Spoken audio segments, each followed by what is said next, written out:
I'm gonna hit tweet and go live, and Titties. just have the preamble. So don't say the N-word. Nobody, for the love of God, get it out now if you need to say it. if you must. If you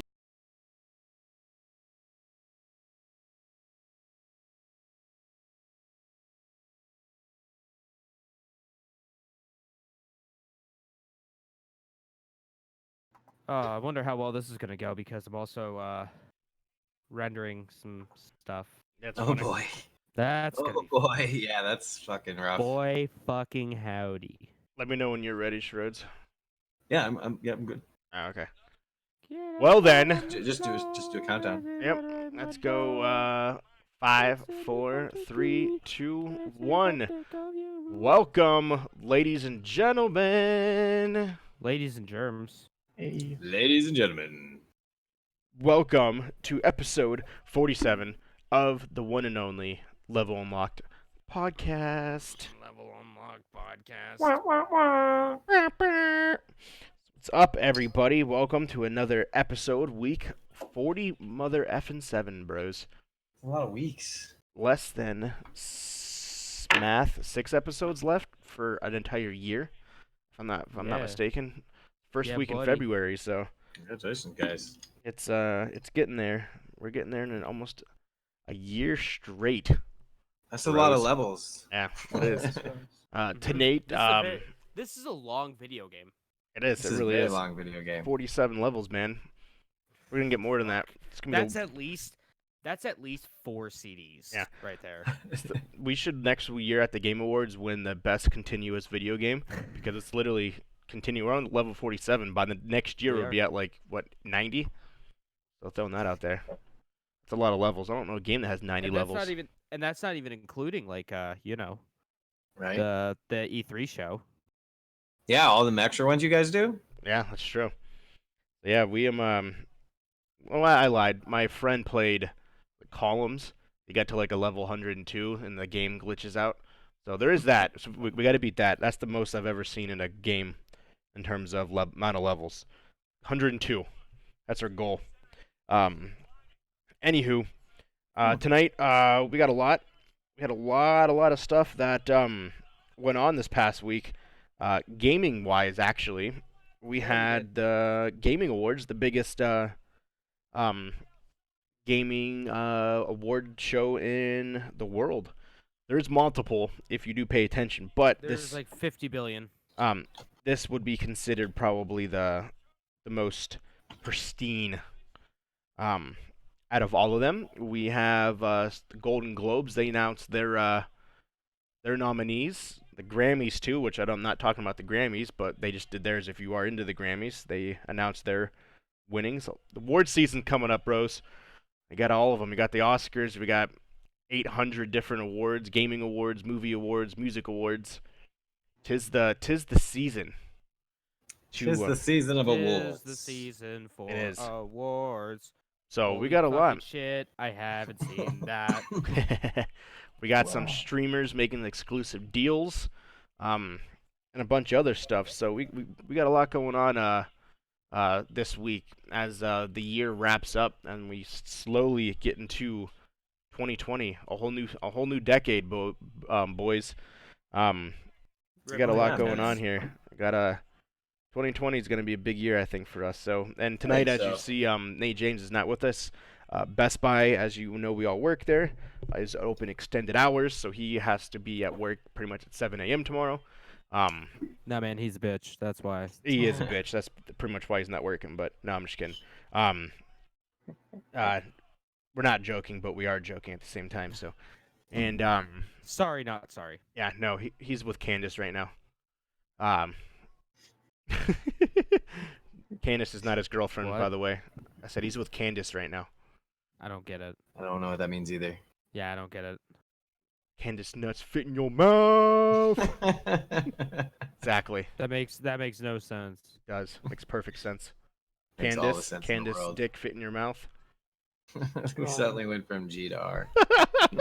I wasn't gonna bring that up, but then he's like, it doesn't make any sense. So that's all James's fault. Had to ask. He did. Yeah. He had to ask it. He I had had to ask the tough questions, He man. did. He had to Always ruin it. asking Investigative questions. journalist. I was trying to keep this PG, but Hey, James, do you know Joe? who's Oh Joe? boy. These nuts. What?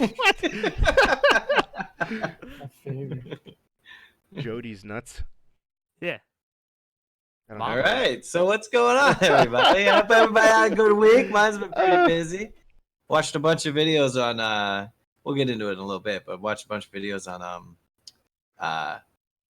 like streaming tips. So I'm gonna talk about that a little bit today. Nice. Oh shit. Hey, a little bit, just a little bit. Nice. What else you been doing? Not much else. Playing. We did our Overwatch battle royale. That one was pretty fun. We had quite a few people hanging out. At one point, And you then, had like 11, didn't you? Damn. Yeah. There was a lot of people Wow. hanging out. All Yeah, while we- we were streaming the Game Awards. It was. Me and Walker. Yeah. I peeked in. I hung out with you guys for a little bit while you were doing that. Some of those people I've never. Was that some of those people's first times playing? Yeah, I think so. As far as I can tell. Who was the? Was there a? Who was the girl? No Mm. idea. I don't know, Yeah. she had a very I loved her voice. It was very animated. Like she literally sounded like a Chinese character. I fucking loved it, or a Japanese Yeah. character. I wanted to ask her if that was like a persona she was putting on, or that was her real voice. But I ended up getting off. But she had that. It was very like that high pitched voice, and I was like, that's awesome. I was like, I wonder if she Yeah. actually talks like that, or she was just doing that for the game, for the thing. So that was kind of cool. Yeah. She actually sounds like when she's talking normally like a 57-year-old smoker. Yeah. Oh guys, how you doing? Hey guys, how's it going? She said Mrs. Big Head from Rocko's Modern Life. Yes. Up Yes. guys. Oh, Oh, hey. Rocco. Yeah. I want you to stick your kangaroo pee-pee in me. Oh my Did you guys gosh. ever see? Well, that's how it was. That's just straight how it was. She was always trying to You guys, grind you on guys him and remember stuff. that episode of Rocco's Modern Life where Mrs. Big Head She was actually shady. tried to seduce Yeah. Rocco? I think so. Did you Remember guys when ever? she got a nose? I Yeah. remember that episode. No, wasn't that Mr. Big Head that got the nose? I think so. Have you guys ever seen Brooklyn Nine-Nine? I've heard of it. So there's a character. Her name is Diaz. She's a very like Yeah, right. feminist woman. Like I'm gonna fucking kick your ass in a very deep voice. Like you fuck with me, I'm gonna punch you right in the wiener. Like Oh Jesus. like she was Not my very wiener. very intimidated. Her voice in real life is the most girly girl voice. Oh, hey guys. Hey guys, how you doing? What's going on? And I saw it on an interview, and everyone was like the guy stopped. I think it was like Jimmy Fallon, and he was like, he kind of stood there and looked at her. And he was like, and she's like, what? Like, so. Where's Ashton Kutcher? Am I getting punked right now? Your voice. Can we talk about that for a second now? And then she was like, yeah, I get that all the time. This is my actual voice, though. Everyone thinks I'm like this because I play the character in the show. But I'm not. I'm actually this. Everyone's just sitting there like, what the fuck? Yeah, so Yeah, that was... So I wasn't sure if that was like the case because I thought about that when she was talking. I'm like, I wonder if she has like she puts on this character when she's around people. Well, I used to watch an ARC channel where there was a character. There was a girl that would do that, and her character would break every once in a while, and she'd be like, "Oh fuck." Oh, fuck. Ariana Grande, if you guys ever watched Nickelodeon back in the day, she used to have this fucking squeaky ass voice. Hey guys. She had like that voice. But like there was bloopers when she messed up and she was like, ah shit, I fucked up. Like her voice would go to normal and then she was like, So I wasn't sure if she was doing that because it sounded animated. Doesn't mean she was, but I was just curious. But yeah, you got a lot of people. That was some good shit. That was a super good run. Yeah, it was super good. Other than that, I played Call of Duty with you guys. I'm getting better at it. I have been playing a lot of the where you take on like what is the one where it's like capture the flag or not? It's Domination. Like A, B, and C. Yeah, domination. That one I play a lot. That one's fun. Especially I kitted myself out with a shield and a shotgun. That's awesome. That's so stupid. Scum of I'd the say, earth right there. guys, Scum of the earth. guys, if you're new to the game and you want to like be a You dick, want to piss a lot of people off. grab a shield, a shotgun. That's you have to use the perk hardline, and then grab the other Overkill. one, or is that whatever Yeah, one it's gives over- you it's two overkill. primary weapons, and the other one lets you switch them really fast, bro. And then you just kneel down because they'll shoot your feet. Otherwise, that's what I've learned, and by watching myself die over and over again, being super confused. And I think one of you even gave me the heads up that that's how that works. But and then you just either bash them with the shield. Well, at one point I had the Show 'em a shield, fucking infinite. bro. At one point I had the shield, and I was on that board that has the giant bridge in the middle. Oh, It's really annoying. It's really annoying. We were on the sucky side too, and I ran over to like this perfect spot. They both suck. Well, the one of them's easier to get to the bridge. the one where you don't roll up in the cannon and crush the car and the car disappears like it never existed. Not that one. The other one. Yeah, So the and one without the building, like the more of like the more destroyed town Yeah. part. It's not not even the really one like big building. The one with the house, like the better side. The one with the river and shit. Yeah. Is there a river? Yeah, off to the side. Keep going, Schroeder. But anyways, I ran over to where this car was chilling, and somebody had died there that had a sniper rifle. So I just sat there switching between the sniper rifle and the shield, and just, oh my gosh, bro, it was so funny. I ended up getting like 8 or 9 kills, which for me is a big deal. Like some people do that. Like I look at the things; these people have like 50 kills. I can't believe it. But like, anyways, it was super cool. And then other than that, I don't have a TV stand anymore. I have Yeah, a I see toe that. No, tag. you don't. Yeah, that's because I have my desk is made out of black iron pipes and like lumber, and it's made in such a manner that I can basically upgrade it. Nice. So I unscrewed a couple pipes, screwed a couple other ones in, and now my desk is bigger. Nice. Your TV stand assimilated into your desk. Yeah. Nice. Yeah. So it's kind of cool though, because then in time I just buy all the pieces to make a new TV stand, and then if I want, I can either upgrade the desk again or upgrade the TV stand at the next interval. Nice. Yeah. I posted. Yes, Go ahead. I highly recommend for anybody that just wants. It is a long-term investment unless you have a whole bunch of money right away. But man, just black iron gas pipes, and then you use what are those things called? It's just a rubber ring. Like a stopper. Kinda. Usually you use them on. If you're looking at a lamp, say you have a table lamp, right? Oh, okay. So where the cord goes inside of the Yeah. metal frame of the lamp, it's got that rubber ring. Yeah. You can get them that are just big enough to fit the pipes. So you basically put them on and run them down, and then drill your holes in the boards, and then you can basically make the boards go up or down as high, completely modular. And then when you're ready, you unscrew a couple pipes, add a couple more. Like the next upgrade I want to do is I want to take the TV stand's back pipes and replace them so that I can actually set my monitors up on wall mounts. Oh, And cool. literally be able to like move my monitors around. It'd be really. You could get one of those table things that have it, but I think it'd be cool if I could just build it right into it. It'd be really neat. That'd be And then awesome. put like another one over here with a cup holder on it or something, or maybe something to hold a phone. Nice. Nice. Cup holder. And then- hey, you and gotta then when be a I'm- tactical cup Yeah. holder, man. And then when I'm playing my hyperreal spaceflight simulators, I can actually put buttons there. That'd be cool. That'd be cool. Yeah, man. So, Yeah. and then the last thing, and then I'm done, is watch actually 2 things real fast. I watched a bunch of handful of videos on like just dream upgrades. I actually already mentioned that one. One more episode of Cuphead to go. I thought last episode was going to be the last episode. You're like, I what the actually have fuck is to- this? Yeah, I have to actually even fix the titles. Right now it says it was the last episode, but no. It took me 2.5 hours to beat the one boss. I was watching that and you were like, what is this? Well, I thought I was done, but there's one more place. Just a sigh. Like, Yeah, it's the devil. I have to fight the devil himself. I had to fight his bastard little dice-headed friend, but now I have to fight the devil, which makes sense because the game is pretty devil. Yeah. That last one, Jeff, when's the speed run coming? That look. When's the speed run coming? when I'm done editing them all together, so it.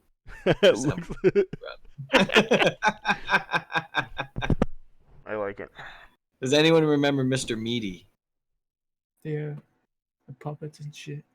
Yeah. I don't. What's Mr. I don't remember Mr. Meaty. It was an Yeah, no. Nickelodeon TV show. That was a little unsettling in my opinion. Fuck yeah, I think I remember. It was it was the puppets. It was like hyper realistic almost. Yeah, and they worked in like a meat store or something in a mall. Yeah. It was like what wasn't there like this kid? Like it was like basically like Clerks almost. Where it's just Yeah. two kids just hanging out. Think Yeah, of it as it's like a weird. Crank Yankers type thing. Mm-hmm. Or it's just like hand puppets. I don't know what that is. It was fucking horrible. It was an odd TV show. Very odd. Hmm. That was during the experimental days of both Cartoon Network and Nickelodeon. Oh, I remember Wienerville. It A lot of was people don't remember that one. a teenage version of like Sesame Street, but not like a mature version that Crank Yankers was on Comedy Central. Crank Yankers was like your adult puppets where they fucked and stuff. Well, as much as they could. Yeah, I remember that one. So it was a less like it was a teen version of that, a young teen version. So looking back on it, I guess my week was a little busier than I thought it was. Yeah, and then other than that, just work and stuff. How about you? I can go. I did nothing other than played Call of Duty. I thought I did nothing too, though. I posted those, like, if you guys are curious to know what I was talking about, a comparison of that girl. One where she's doing an interview, and then another one where she's in the show. You can hear the differences in her voice.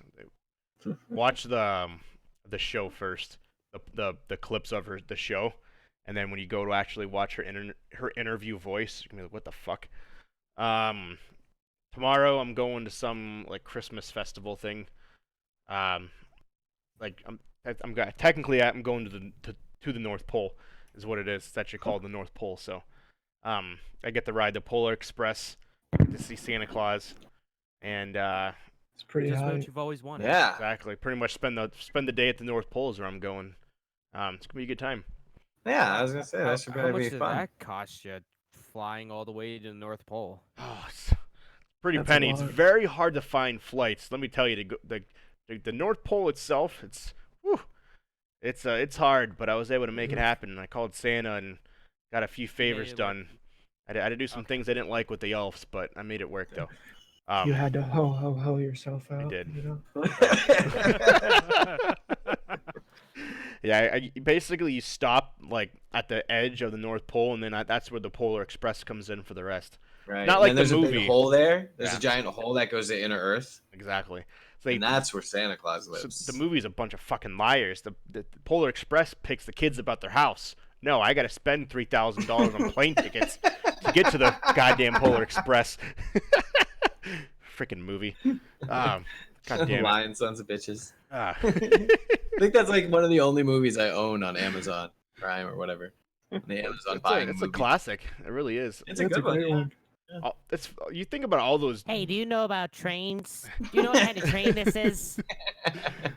like all of those Christmas movies. Realistically, like The Grinch is what, 15 years old with Jim Carrey. That's a classic. Oh, okay. I was gonna say no, it's not. The original, The original Grimp is the original original's one's a like fucking classic, like not the 40. Jim Carrey. No, More. older than that. Yeah. Oh, all of those ones, A Day Without a Santa Claus. All those are fucking. Rudolph. Yeah. That shit was on last night, and like I usually don't watch TV, but I just happened to see that it was on, and Yeah. it's just like fuck it, I gotta watch it. Yeah, all those movies, for how old they are, they've in terms of things that lasted the test of time, it's those. Yeah. All Just the like all the close- Charlie Brown stuff, like Yeah. Great Pumpkin Charlie Brown. Yep. You know, Yeah, they're that's- only that's on an one absolute time a classic. year, and I think that's Yeah. probably why they've been able to do what they have, because they've made newer Christmas movies, but nothing has been the Grinch realistically has been the last. I don't know what came out. Either the Grinch or the Polar Express. I don't know what came out first, but either one. Those are the last two of like our age, our era. That's been like good. I know they made like the Christmas Chronicles with what the fuck his name is. I don't remember his name. What about the Santa Claus movies starring Tim Allen? Yeah, but those are older. Those or are the older. one with Arnold Schwarzenegger and Sinbad. There you go. Oh, God, what the hell is that Turbo movie? Man. Yeah. Dude, that movie is a fucking classic too. Dude, that movie is savage, bro. Did you? The Santa my Claus cookies movie. down. They sold Turbo Man. Like you could. I'm sure they There was a did. time you actually. It was like I think. I'm the surprised they year don't bring that after I back and worked- try to resell it again each They did. year. Oh, like really? it was I'm gonna look it up. the year after I quit Toys R Us. That's They awesome. sold Turbo Man. The Santa Claus Yes. though, the Santa Claus came out way before the Grinch and Polar Express came out though. At least the Santa Claus 1. Yeah, that Santa Claus 1 was like mid 90s.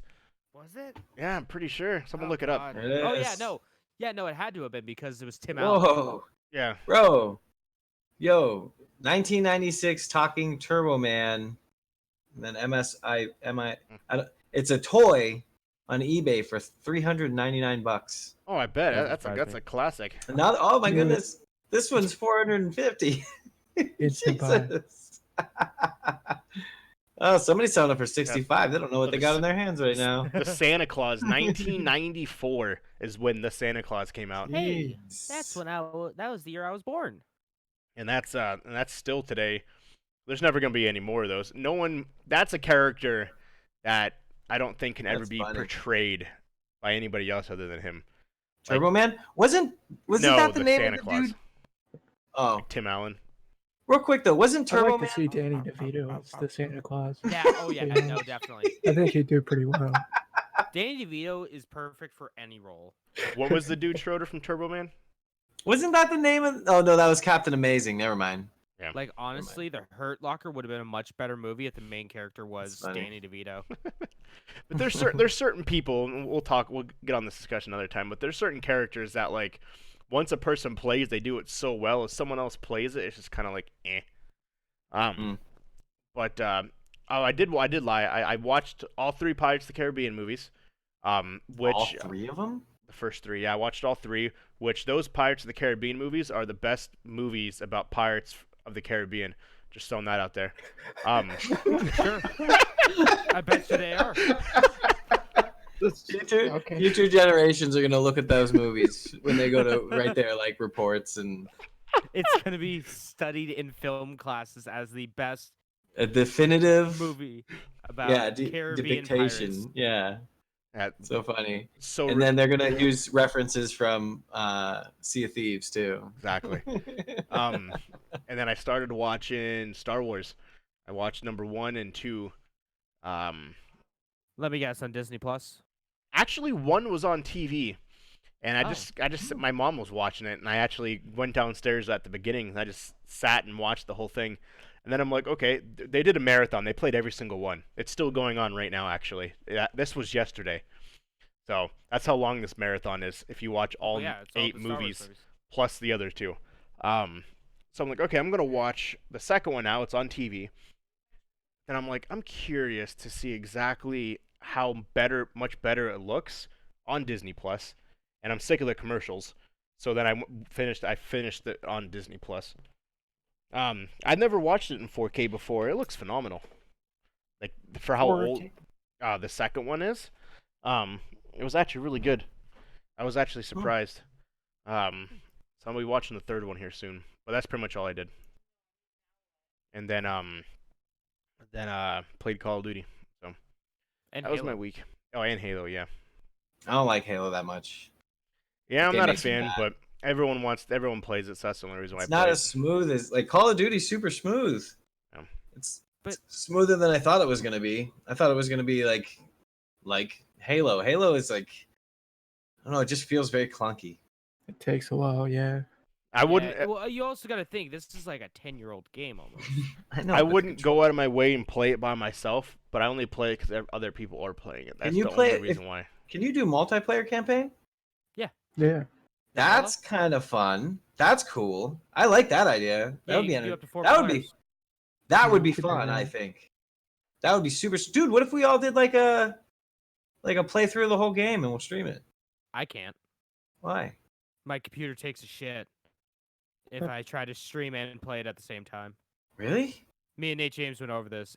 Yeah. Like my CPU usage is like 100% What? Oh, during because the entire thing, and I can't do shit. He has a desktop. I mean, he has a laptop. I forgot you had a laptop. Tits. I'm sorry, brother. You know, because this i5 processor that's probably 100 times better than what was on the 360. Can't handle it. Speaking of laptops, That's weird. Mark, what do you got going? I seen you flipped over a computer over there. Go to you, and how's your week? And with James. Not too bad. I've just been Ooh, trying to get as special much work done eyes. as I can for the week. What I've been doing here with my computer is I've been stuck on like a Windows update from like 3 or 4 months ago that I'm trying to update it to.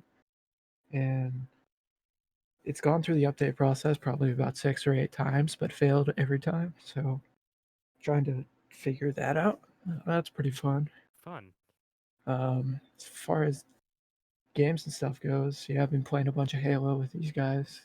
I've been looking into the Halo like modding community and how to do that sort of stuff, but it's actually a lot more difficult than I initially expected. It's a lot like the older games, like straight hex editing and that sort of shit. Mm. Hmm. It's also really difficult without having like Forge or a way to edit the maps as well. Mm-hmm. Like, Not sense. yet, at least. it's God, just- when Forge comes out, when Bless Halo you. 3 comes out, it's gonna be smooth sailing because Forge is gonna be on there. Same with like Halo 4 because that has Forge as well. I'm just waiting for that game to get better. Yeah.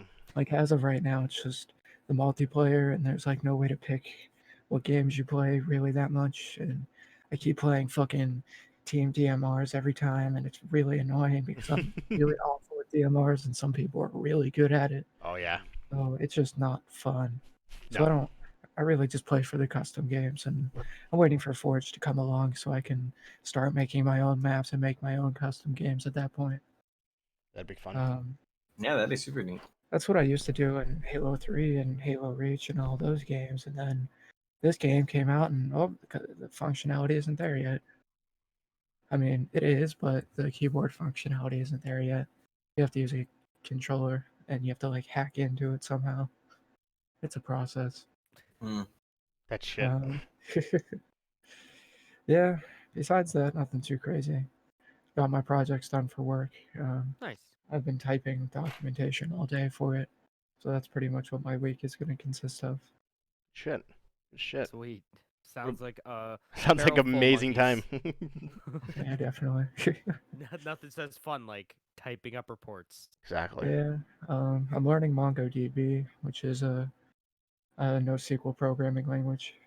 Just figured I'd learn it for fun, Nice. so That's awesome. why not? Yeah. Besides that, that's my week. What about you, James? Okay, so I played some games. Yeah, you did. I played some games. I watched some stuff. Fire Emblem was great. Fire Emblem was fantastic. Just had a 5-year time skip. That was cool. Everyone looks cool now. Claude, I don't know how, but they managed to make him look even hotter. So that's pretty rad. Everyone's still stupid. Most of the people are still stupid over leveled. So, oh well. That's my fault for playing on baby casual. Pokemon's still great. Not much more to say there. I got a thing in the mail. I got a new video game in the mail. It is Deadly Premonition Origins Collector's Edition. That game looks thick. Yeah, it's the collector's edition. That's why. Oh, okay. So That's a I fake get cartridge. It is. How are you thick. gonna fit that in your thick with CD 3 player? Cs.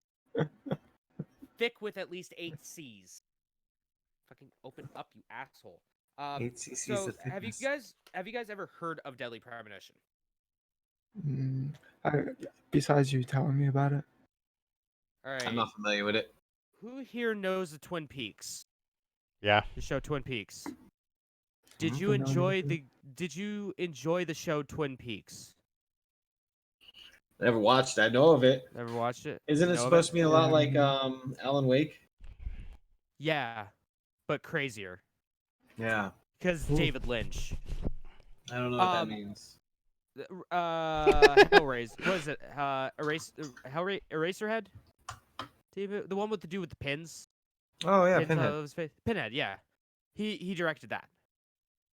So Deadly Oh. Premonition is made by So bad at names. 51. Suda 51. Or Swear. Was it Suda or Swear? I can't remember which. But basically, it's Twin Peaks the game. No matter how much he denies it, it's Twin Peaks the games. That's Um, cool. The main reason I bought the collector's edition is because I got a bunch of pins with it. Oh. The coffee says FK, and You got enough. isn't that right, Zach? You got enough badges to make it to the next gym. I That's can. so I could go to the cool. Pokemon League, man. You could. Yeah. What are you doing sitting here talking to us for? Because the flight for the Pokemon League doesn't start. That's until, super cool, man. Doesn't You start are, until tomorrow. dude. That's like my kryptonite. There you go. Those little pins. Those are cool. I got like a whole ton of them over here on this curtain. I also It's hard to see played that. Halo, and did I play Call of Duty with you guys at all? I probably did. I think I did. When we had a butt ton of people on. So that was fun. I'm still bad at those games, but I still at least have fun. But the That's good. big thing that I played, the two big things that I played was Jedi Fallen Order. I started playing that. That game is really good. If you like Dark Souls, because basically just Dark Souls with a Star Wars skin on it. That's all it is. The touch of Uncharted. With a touch of Uncharted. It's like Sekiro, but with Star Wars. They have fucking straight up bonfires throughout the world that you meditate at, and then if you heal, you regain your health stims, which are Estus flasks. Your health regenerates, and the enemies respawn. Yeah. There's monsters that will fucking off you super quick. Everything's a challenge. It's Dark Souls. From this angle, Walker looks like DJ Walker. DJ Walker in the house. Just the way the light's reflecting off your lens. Yeah, that's cool, man. And then I also played the game My Friend Pedro. Are I've any heard of of you this. guys familiar with this? I think I've heard of it, but I I've don't. watched a few gameplays. I know I've heard it of looks it. really awesome. All right, for those who don't know about My Friend Pedro, you're a guy.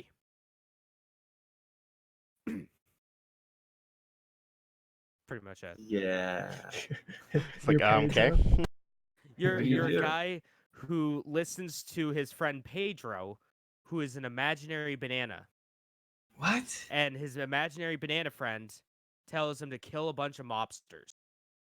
Nope, never played this one. I'm not familiar with this one. Congratulations, that's the entire story of My Friend Pedro. Is Just it wanted to good? know. I think I've seen it on Fanatica. It's so fun. It's so fun. Like My friend Pedro. So, all right, it's Look it a up. shooter. It's a side-scrolling shooter. It's on Game Pass, Schroeder, Is for it? PC, so you could download it. Now is Game Um, Pass? Can people with Xboxes do the Game Pass? Like, okay. Yeah. Yeah, the plan that we're Pedro. subscribed to gets us PC and console Game Pass. Go over here. But anyway, so you Oh, this It's- looks cool. think of John Wick. Think of a John Wick movie, but in a game. Dude, this looks Or like the the Raid way. movie. This looks like the similar mechanics to that samurai dishwasher or whatever, dishwasher samurai. Oh yeah. It's kind of similar. That was an amazing indie title. That game was so fun.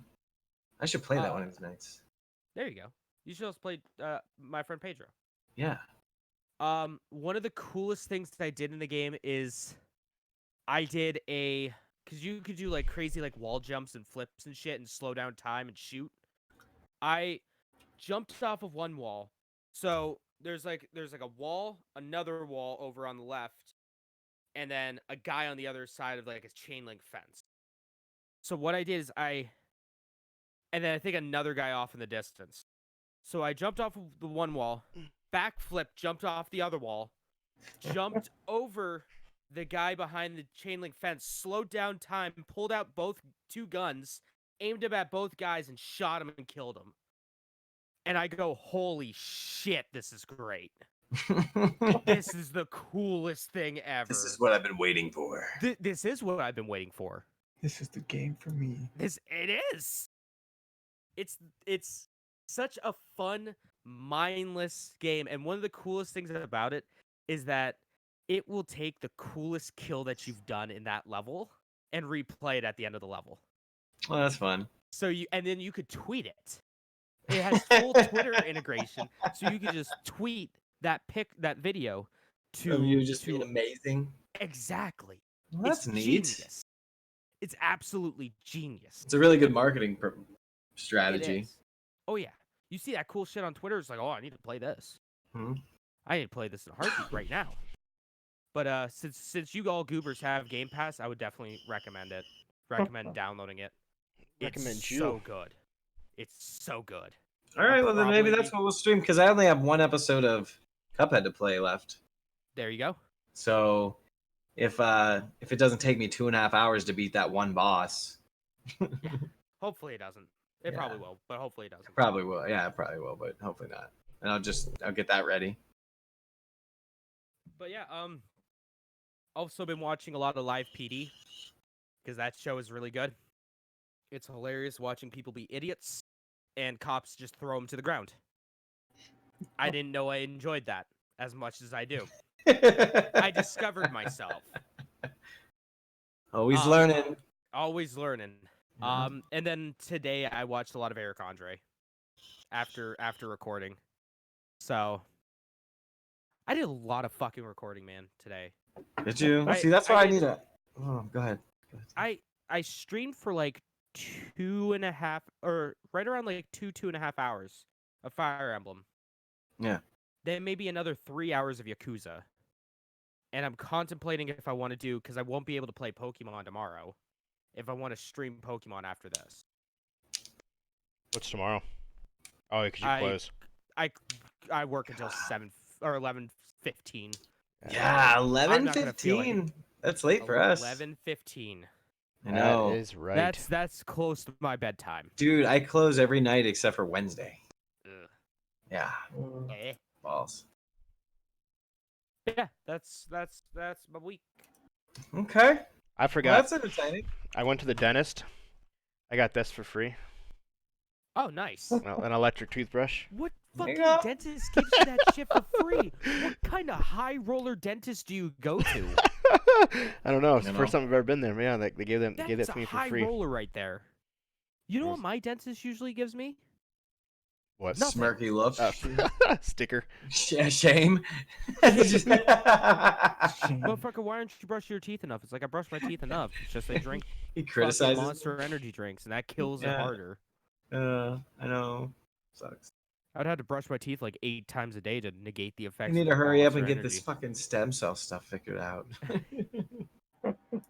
Yeah, I got that. So that was another thing I did. I forgot. But that was Oh, it. yeah, Nice. your exciting adventures at the dentist. Did you have anything interesting happen at the dentist? I don't want to talk about anything else other than that. I'm gonna leave it at that. I'm just How gonna many leave it cavities at did that. you have? Not necessarily cavities, but other So when are you getting your dentures? root canals. Mm. But we won't talk about that. That sucks. I'm Anyways, just gonna live with the pain. yeah. I'm not getting able to do root canal. I'm Where the just fuck gonna did my live with mouse go? It's down here. There it goes. Jeez. Okay. Anywho. So, boyos. Come on, stay. Getting some news, shall we? it. Nose. Nose. News.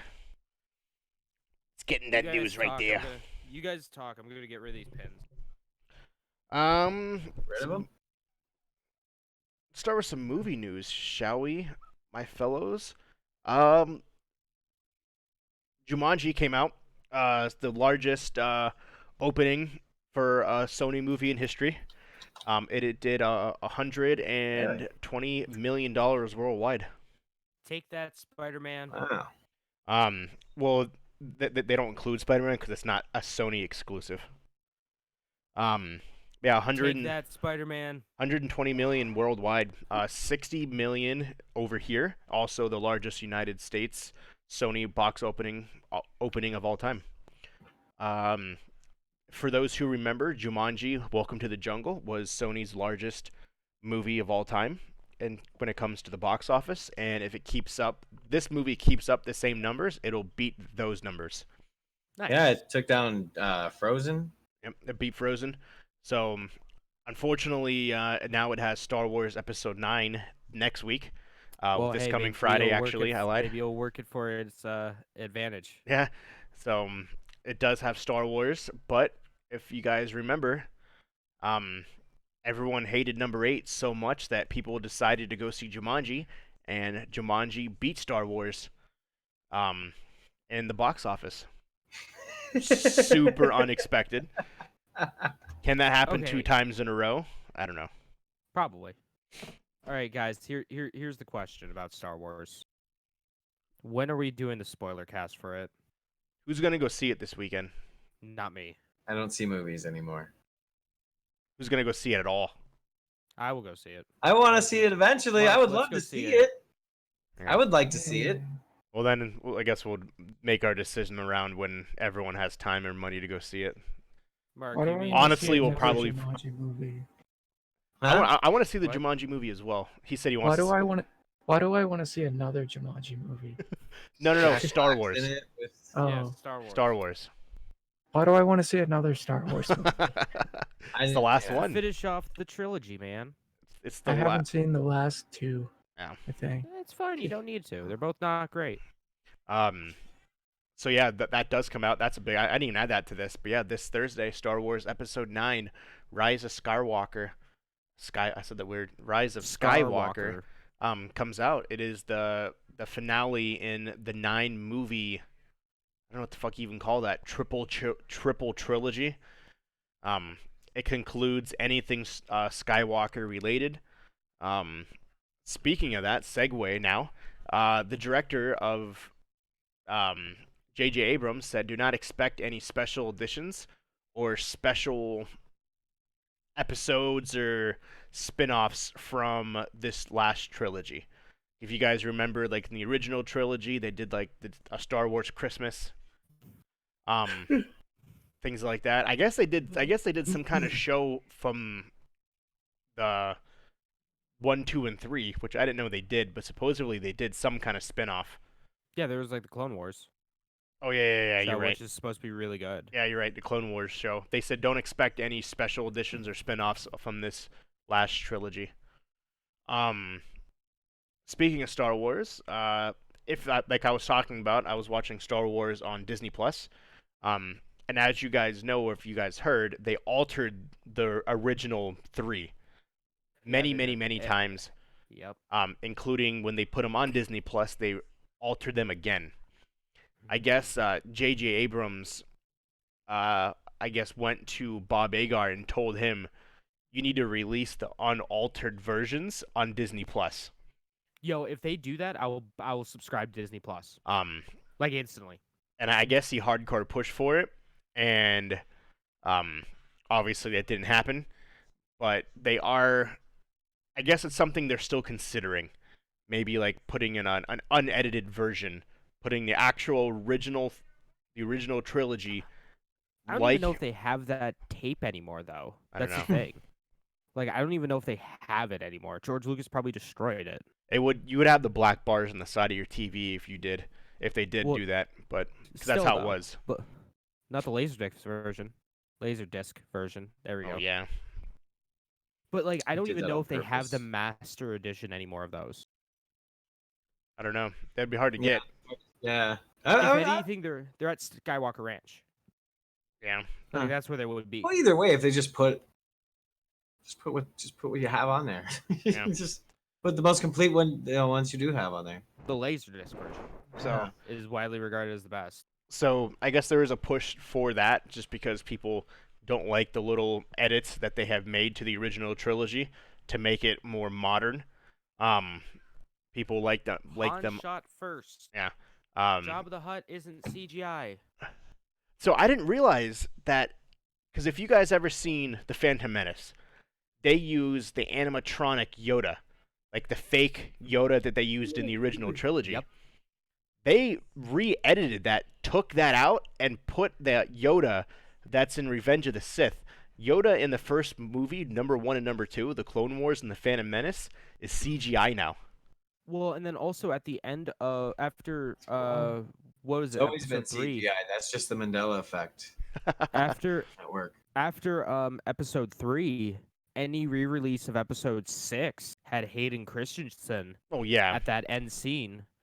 I just thought it was funny because they didn't alter any other part around Yoda. So you have this like amazing high definition CGI version of Yoda and shitty ass backgrounds.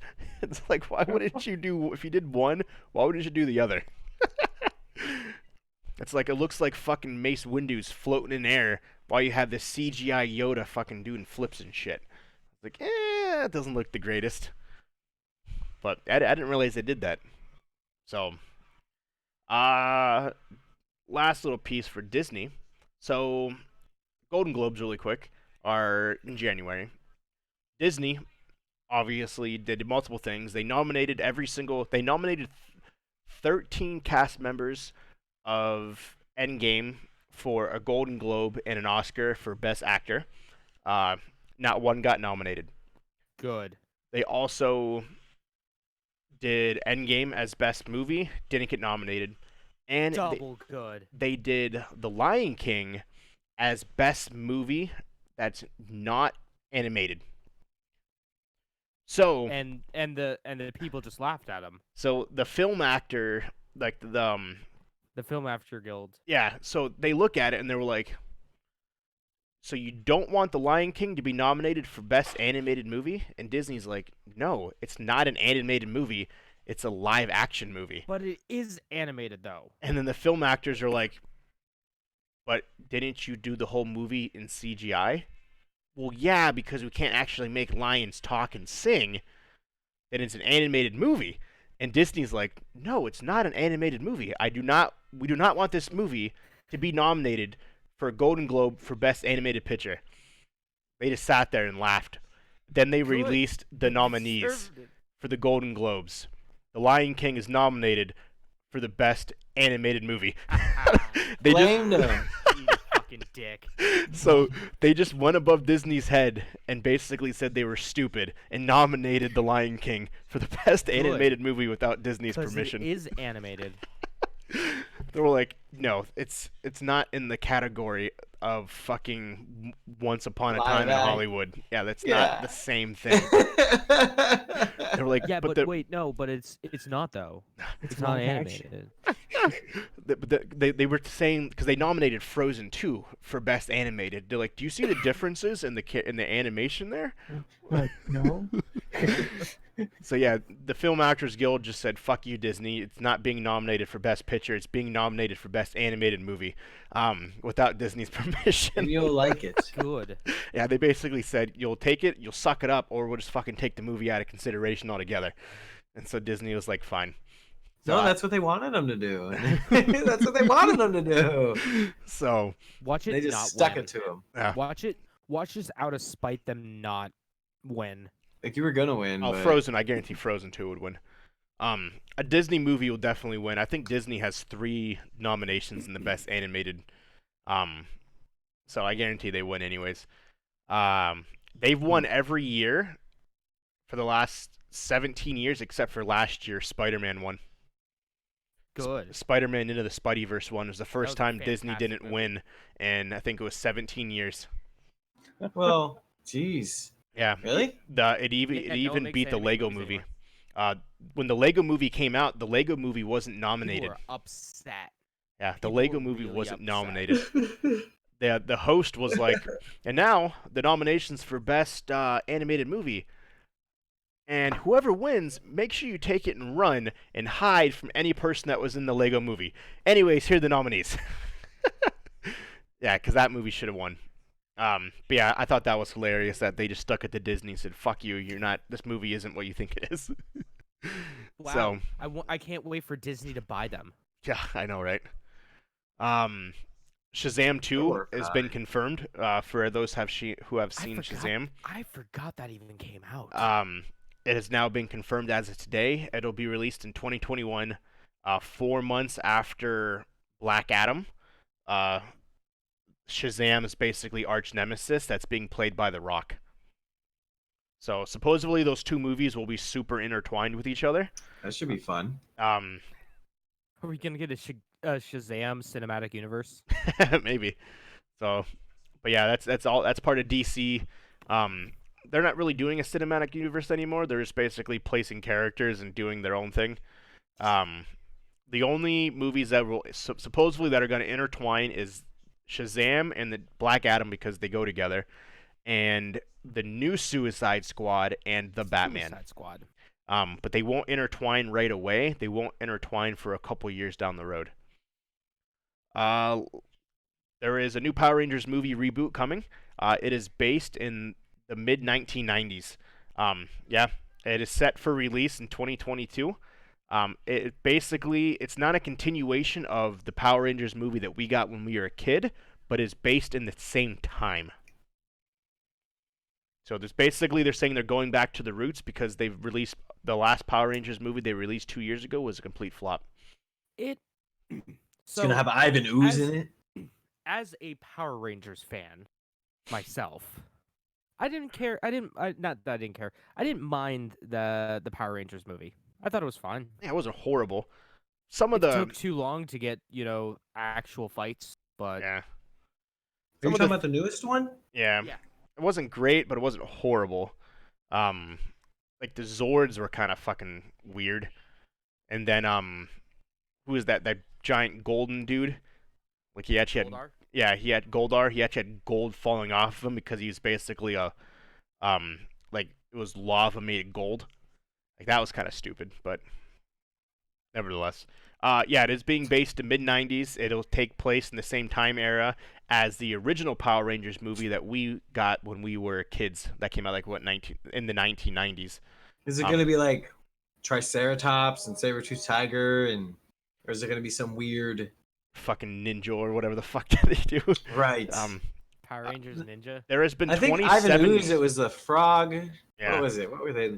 It was like the next tier. Yeah, because they went from the original Power Rangers and then they evolved into whatever those mystical creatures were. Do you guys remember what the was crane? Time Force? The one There with were the so cars? many. This article states that there was 27 different versions of Power Rangers. And we're not even talking about like the Saban stuff only in Japan. 27 different versions of Power Rangers. It's insane. It's gonna be a Who Wants to Be a Millionaire question. Yeah.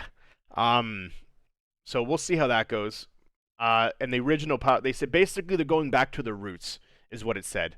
So I don't know if it'll be the original Zords or what.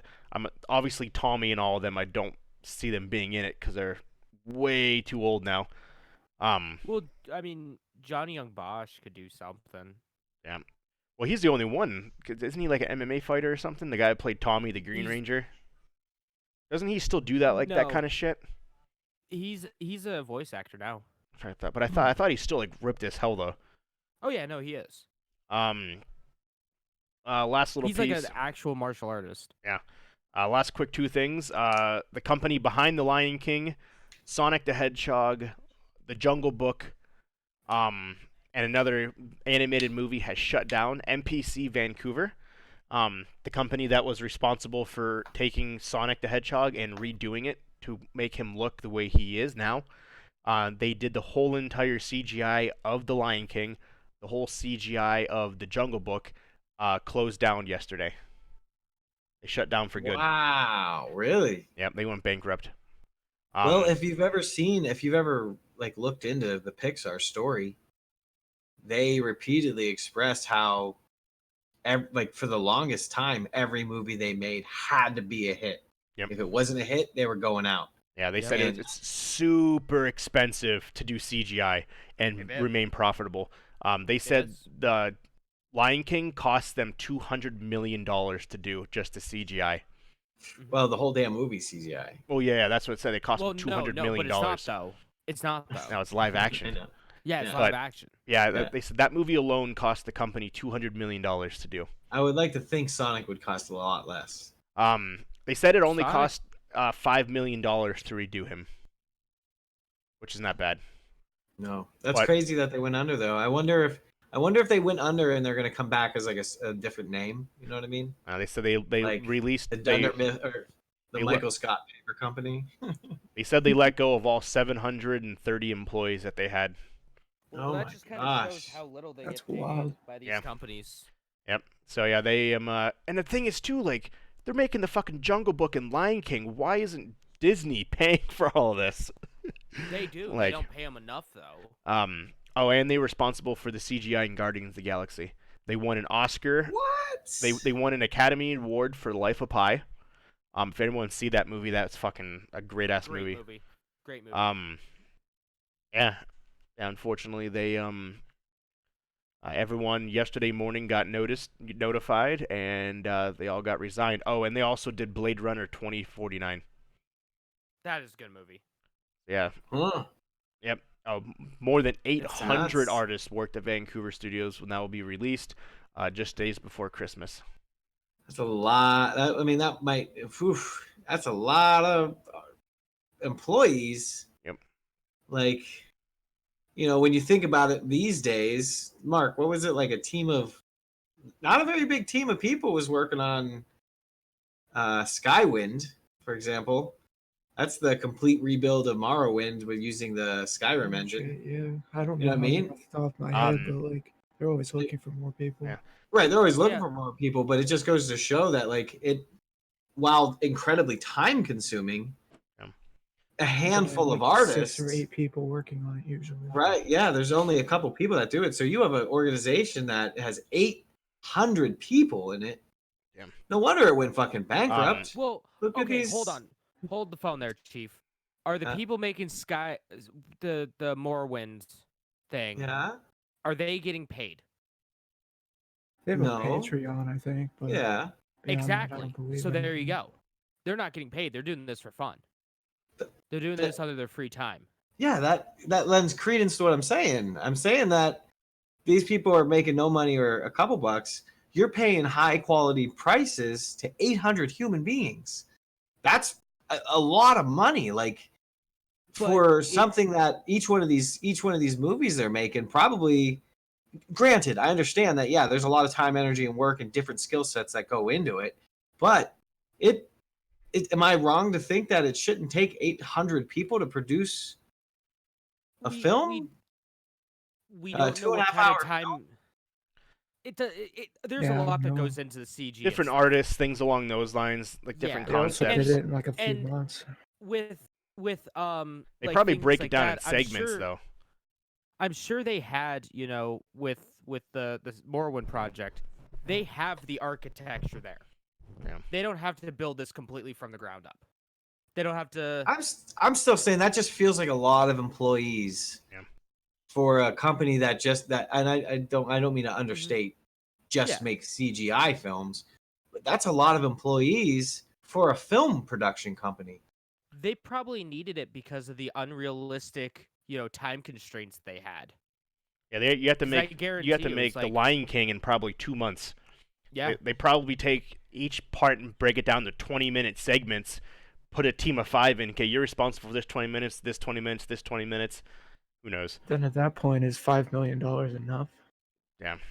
So Are you like how much is each one of those artists getting paid for their work to be put in Exactly. this Right. movie that's gonna make $200 million or some shit? yeah, it's they said it's devastating to the economy of Vancouver as it's the biggest company in Vancouver and it's brought millions of dollars to the city. The Sure it has. the company itself is owned by a larger company called Technicolor that will Oh wow, Technicolor's still around.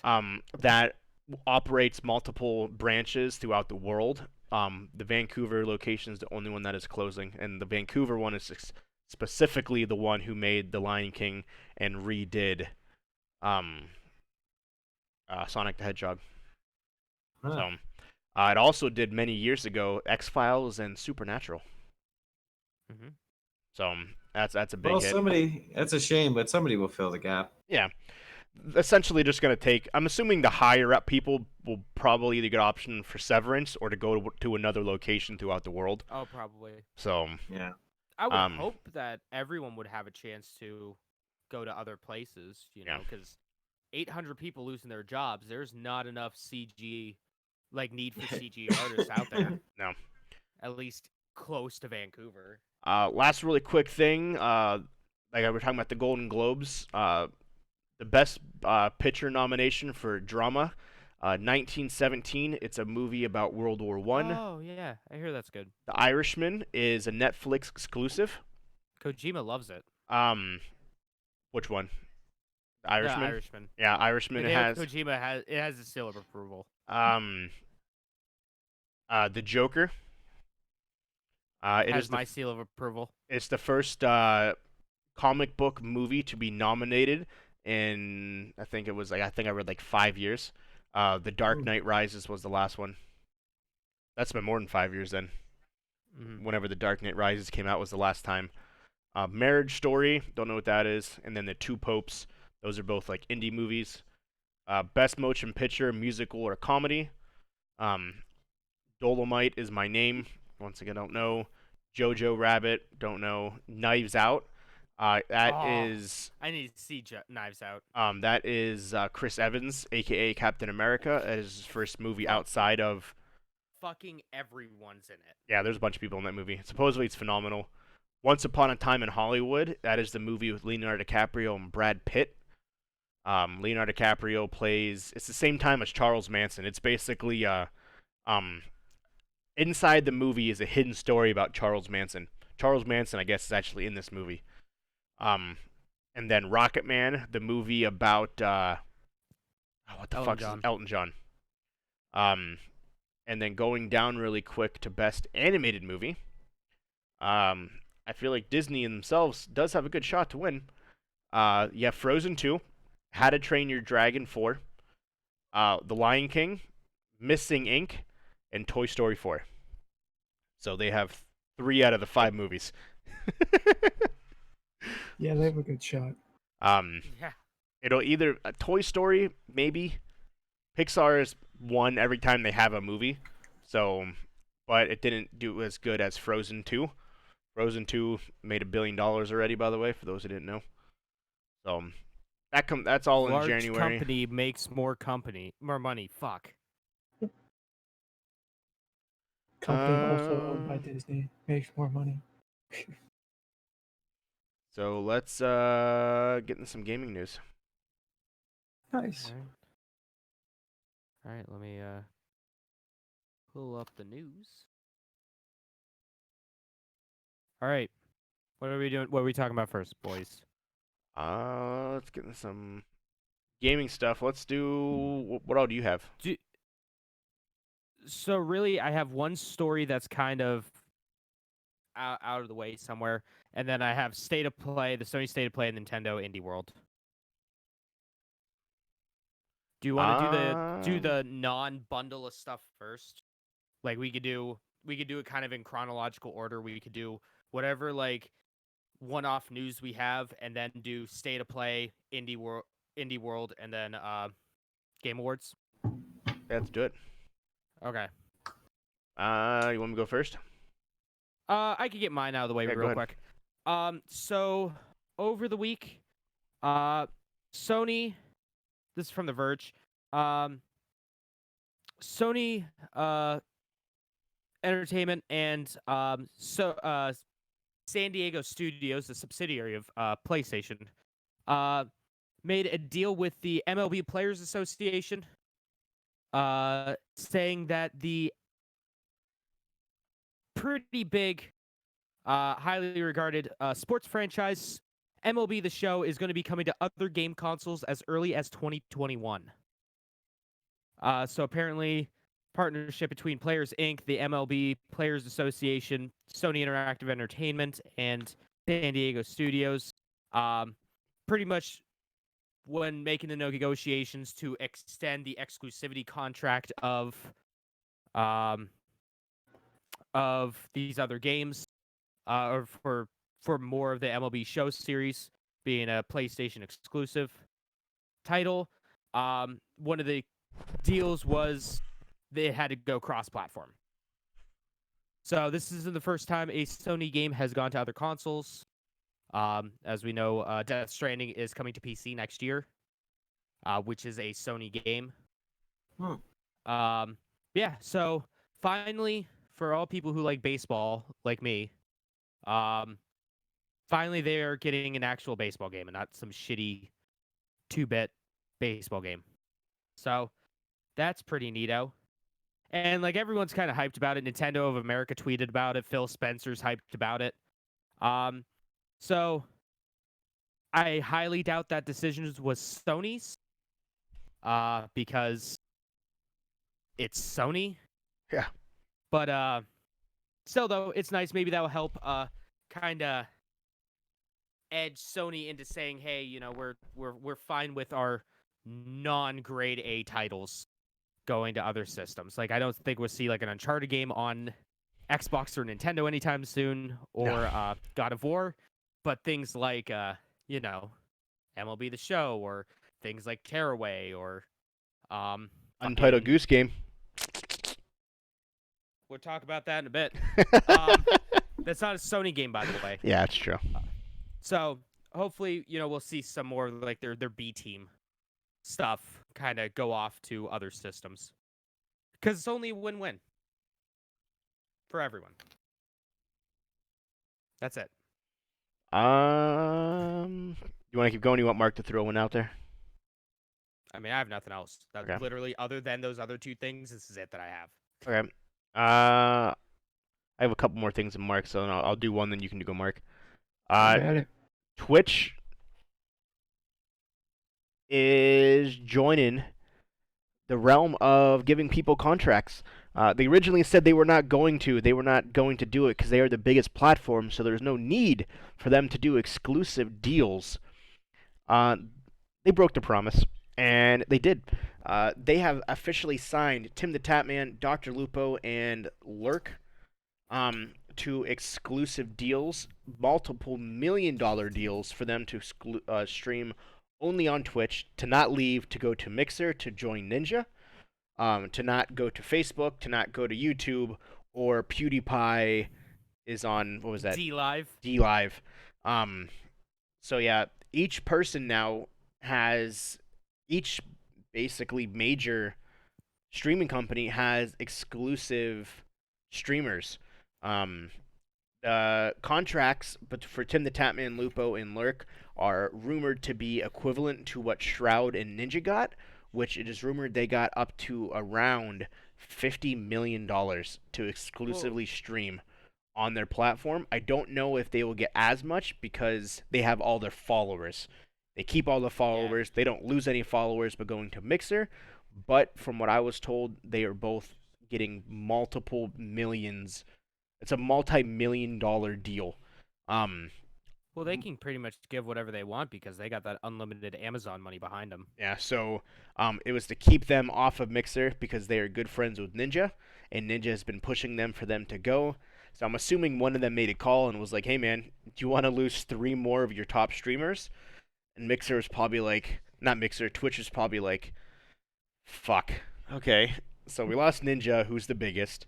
Shroud, who was at one point the second biggest. Tim the Tatman's really huge. Dr. Lupo was decent. And I don't know who Lurk is. We lost Ewok, who was the deaf streamer. And they lost one to Facebook. Her only defining factor is that she's deaf. She is deaf. It's still big, though.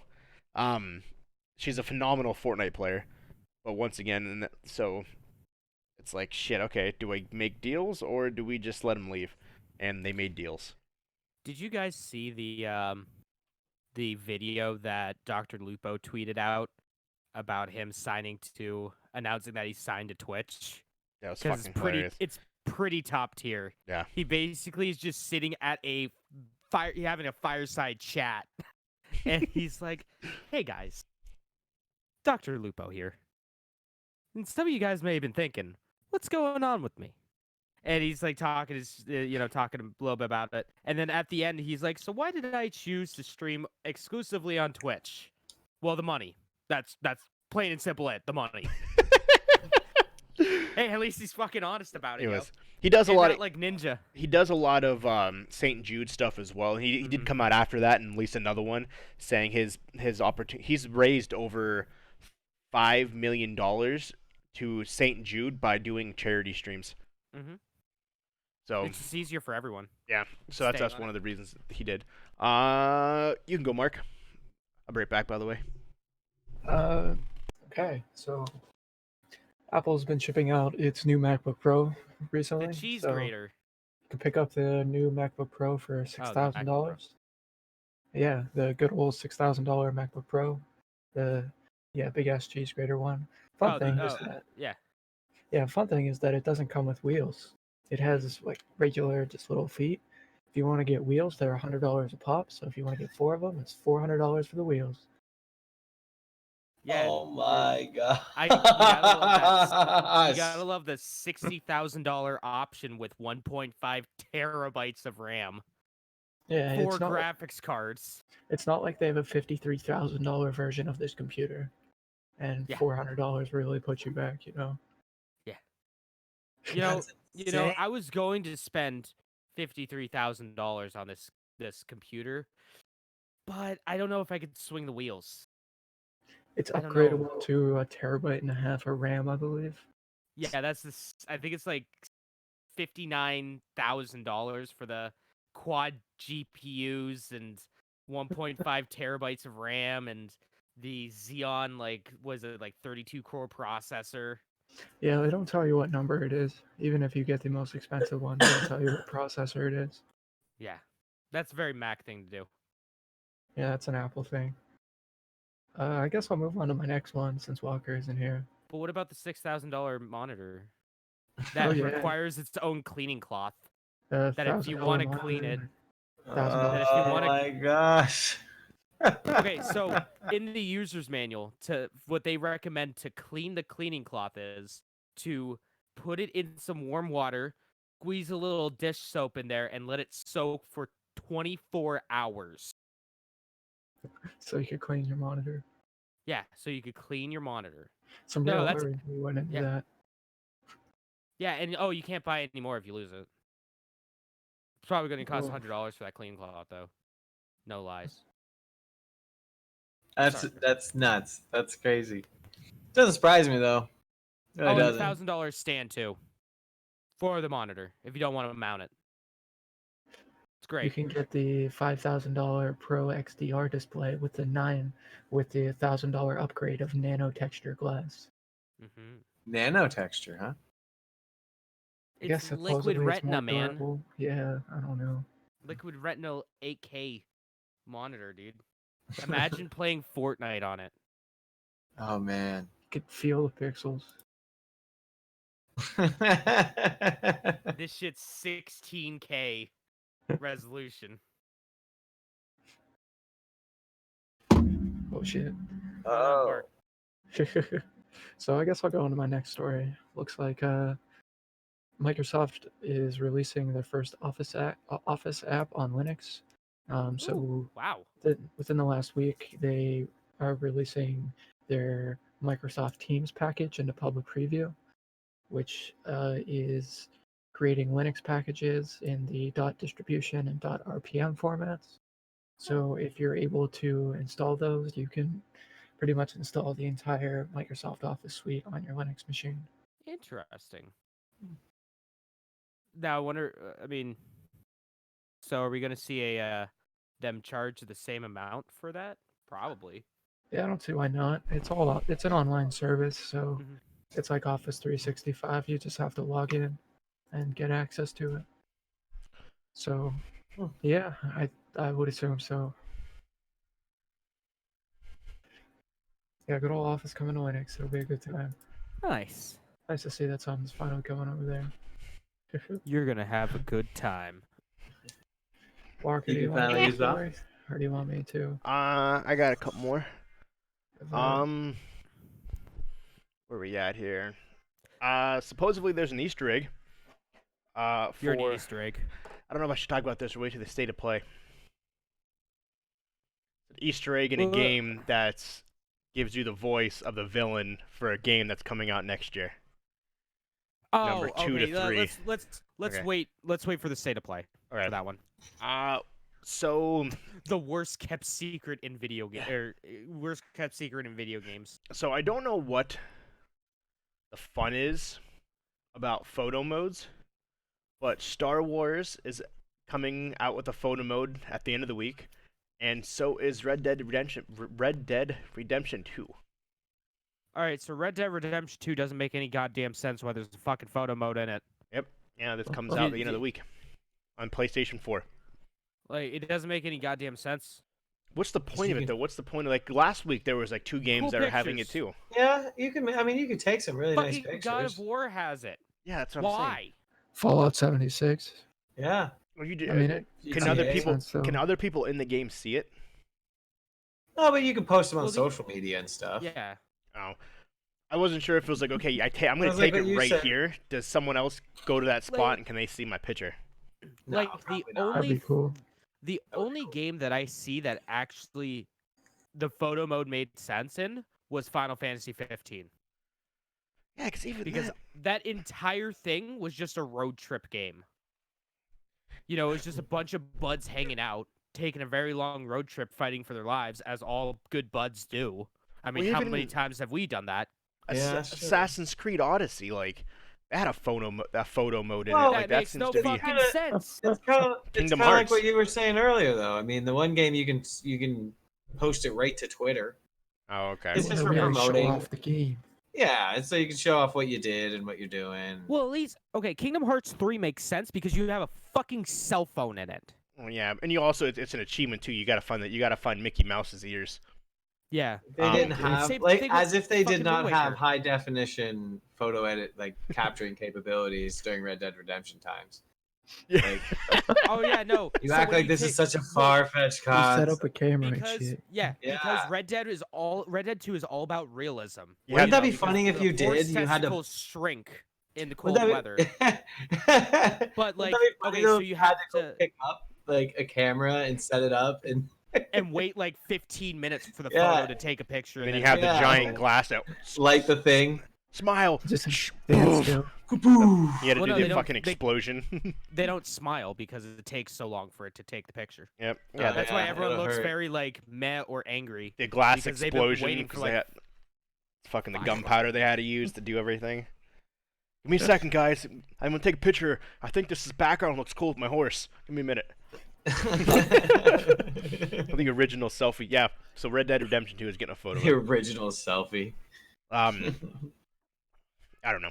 Whatever. Fortnite did an in-game one of their in-game events, Star Wars related this time.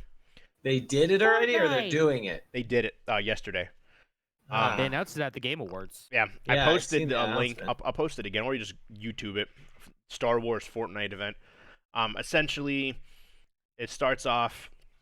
You're in an area, a giant beam displays, and Bob Iger, the CEO of Disney, comes in the game live, like speaking as he's saying it into the game, saying, "Hey guys, in 10 minutes, Hey, gamers. we'll be doing a live exclusive trailer only being showed right now, 10 minutes from now. Have fun, enjoy the game. See you in a couple minutes." Comes back, 10 seconds left. Hey guys, let's count down together. 10, 9, 8, 7, 6, 5, 4, 3, 2, 1. Have fun, enjoy the event. Gets quiet. All of a sudden, the Millennium Falcon flies in. Out of nowhere, you look up, all the Empire's ships show up in the sky, and the Millennium Falcon's being chased by TIE fighters. That's kind of cool. You look around, they're doing maneuvers and shit. Millennium Falcon's shooting the TIE fighters. They're flying off in the distance, exploding. Millennium Falcon beats all the TIE fighters, lands. And everyone's like, dude, we're fucking getting in the Millennium Falcon to watch this trailer. This is, oh my god. The doors open up. Bob Iger, an actual character of him, comes out. Says, hey guys, Bob Iger, the CEO of Disney, starts talking. Like, he's actually talking real life into the game, his mouse moving. Like, that's how fucking, like, in-depth this game, like, they do this shit, which is awesome. A stormtrooper comes out, starts doing all the emotes. Starts talking. Yes, because I've always wanted to see the fucking stormtrooper do the little L dance. Yeah. And then Bob Iger's like, guys, I got one more surprise. Everyone, J.J. Abrams. J.J. Abrams walks out of the Millennium Falcon. Everybody fucking boos him. Yeah. He starts talking. It's like, okay, guys, now, what do you guys think the trailer is? So then 4 different, basically, silos open up, and you have to go to the silo which you think it is. There was Jedi Mind Trick, Kylo Ren's Knight of the Rens, Knights of Ren. And then there was like 2 other random things, and everyone picked Jedi Mind Trick. And Bob Iger was like, okay, so they picked Jedi Mind Trick. Did they guess it right? Was that the trailer? And we're like, well, this was actually to pick to see what trailer you guys wanted to watch, and you guys all picked Jedi Mind Trick, so now here's a trailer with an exclusive look at a Jedi Mind Trick. If the screen backs up, your screen essentially becomes a trailer, and it's of Rey doing her "You Will Let Me Pass." So I'm curious to see if they would have picked something else, if they would have done the trailer for that probably. thing. Imagine, okay, so this was announced at the Game Awards, and then of course publications got a hold of it, and everyone was, was posted all over the goddamn place. Imagine being the people who did not know anything about this. Like, what the hell? They're in the game, and all of a sudden they're like, what the fuck is going on? Fuck is Why going can't I get on? my kills? Why just can't supposed I to get play my my game. kills? Yeah, they come I out don't and they're care like, about storage wars. I just want to play Fortnite. they look up and they see the fucking ships, like, what is going on right now? It's like when the mech landed. Dude, anybody who doesn't realize that these in-game events are happening and they end up being in one, and they're like on the other side of the fucking map and they see this shit out of nowhere, I think that'd be hilarious. So anyways, they get in they get the Millennium Falcon. The Millennium Falcon goes. They drop a chest. The chest drops, opens up. Everyone gets lightsabers, and everyone is standing in a group. Mind, it's 50v50, and they're all standing in like a foot of each other with lightsabers. All of a sudden, all of you see is the fucking things. Everyone killed each other. It's the funniest thing ever. Because they're just hacking and slashing, and then you go back into the game with the lightsaber, and that's how you end that particular round, is with lightsabers. That's cool. That's pretty cool. I shit all over Fortnite all the time. It's one of my favorite things to do in life now. But they do some pretty cool stuff. Yeah, it is a pretty interesting cultural phenomenon. Especially the really. in-game events that they do. Amazing. Yeah. Last the piece. second best world reset of all time. Exactly. The last piece I have, who knows what Redbox is? I do. Who's ever used it to rent a Redbox. video game? I have, unfortunately. Um, $250 a night. Fuck that. Redbox at the end of the year is no longer renting any video games. The Or CEO selling them. Yep, they are not renting or selling any video games. They want to be known strictly as a movie rental company, no longer video Probably wasn't games. profitable. So they are discontinuing all of their games, all of their rentals. You can buy the game outright if you go to the Redbox. You can physically purchase that copy that's in that machine at a Without discounted. the box. Yeah, without the box at, on average, it's at a $5 discount, and that is it. So Not worth yeah. Not worth it at all. They will be doing the same thing on Redbox.com. They will be doing minor discounts on all the games in their inventory until they are gone. So I would like to take a look at the end of the year or at the beginning of the year when they officially discontinue it, and then see if they actually basically see discount what it. the price is. Yeah. So, but yeah, they said it wasn't something that it was decent, but nothing that they ever anticipated was going to take off, and it didn't, and so they are fully discontinuing it now. Not when you have GameFly. Exactly, which I'm surprised it's still a fucking thing. I really am. Use promo code level unlocked for nothing off of your purchase at gamefly.com. Yeah, you use promo code level unlocked for an invalid promo code. I remember Check out. having GameFly, and I ended up keeping like 4 games Fucking because rip off. I said on GameFly that I returned the game and they never delivered it, so they just okay, I'll send you your next one, and I got to keep like 4 games. Of course, the most expensive game I got was Epic Star 2. That was the types of games that I got. I got nothing of relevance, just those. So with GameFly, what's fucking stupid about that over like DVDs.com now, or what Netflix used to be, is with like Netflix, you would have like your top selections, and it would go through and be like, okay, selection number 1, we don't have it. Okay, let's go to selection number 2. Okay, we have this. Let's just ship it out to you. Or like it will just keep going down the list, and that day they'll send it out. With GameFly, it'll be like, okay, your number 1 pick isn't here. All right, tomorrow we'll take a look to see if it's here. If it's not here, we'll go to number 2.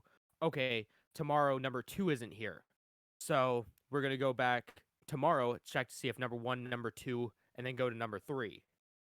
And it was just stupid. Like there was a time where I did not have any games be delivered to me for about 15 days. They didn't send me a game. And I go, what the fuck is this shit? Why am I paying for this service? I'd be the same way. Yeah, it was pretty if trash. it's that long. And this was young me too, so it's not like, I was using my mom's money. If I was using it today, like with my own big boy money, I would be really upset. Pretty so. Really upset. Got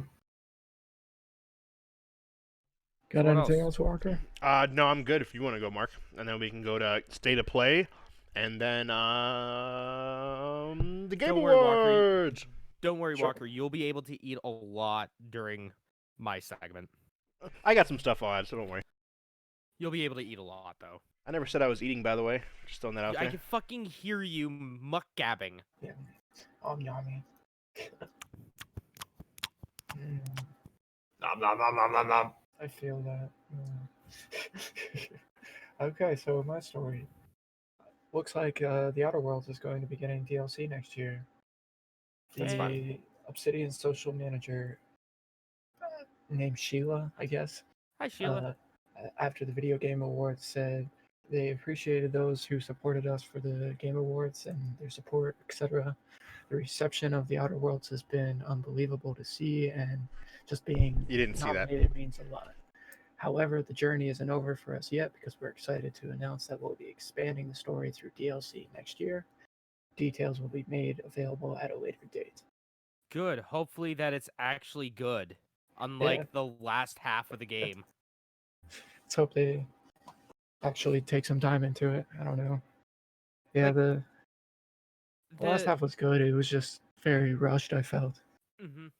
Like the quality of especially the writing from like especially the first 2 planets going forward drops off dramatically. Definitely. Like it really goes downhill quick. Like they spent a lot of time in the side quests and all that sort of stuff, but then whenever it got to the end of the main story, it just sort of fell apart. Mhm.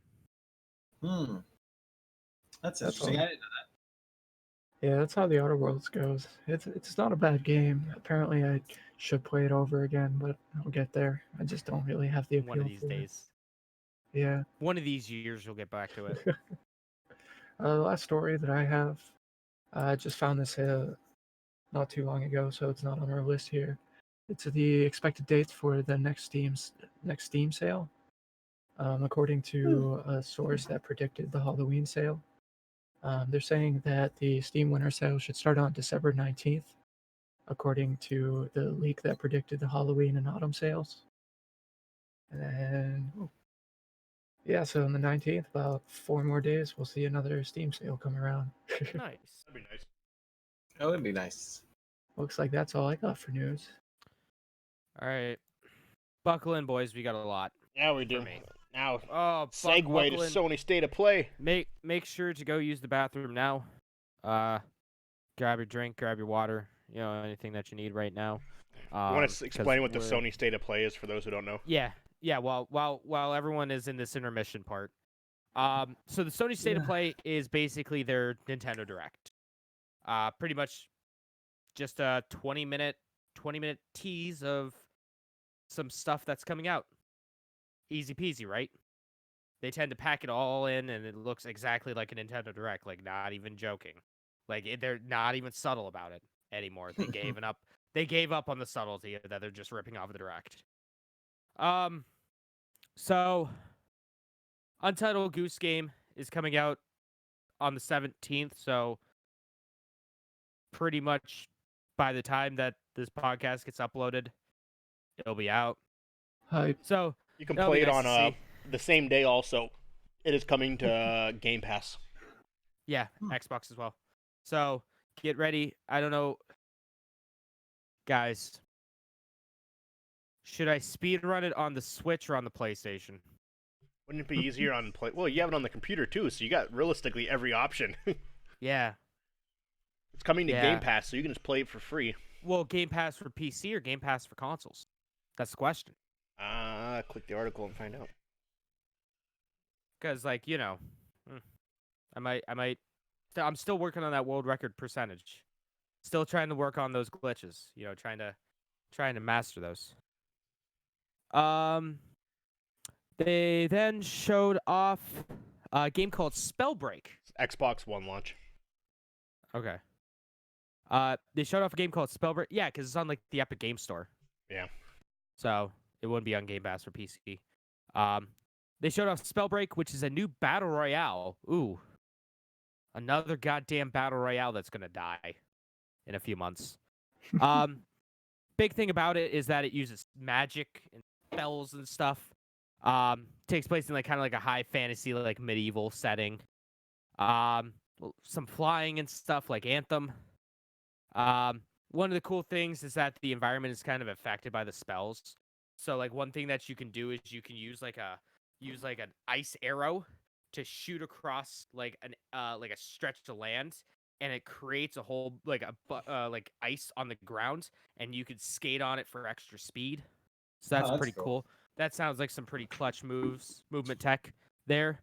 And then you also have I guess some characters might have a rewind ability like Tracer from Overwatch, where it could just roll back the clock. So that's going to be probably super broken. The closed beta is starting this spring, so we're going to see if it's free to play or pay to play.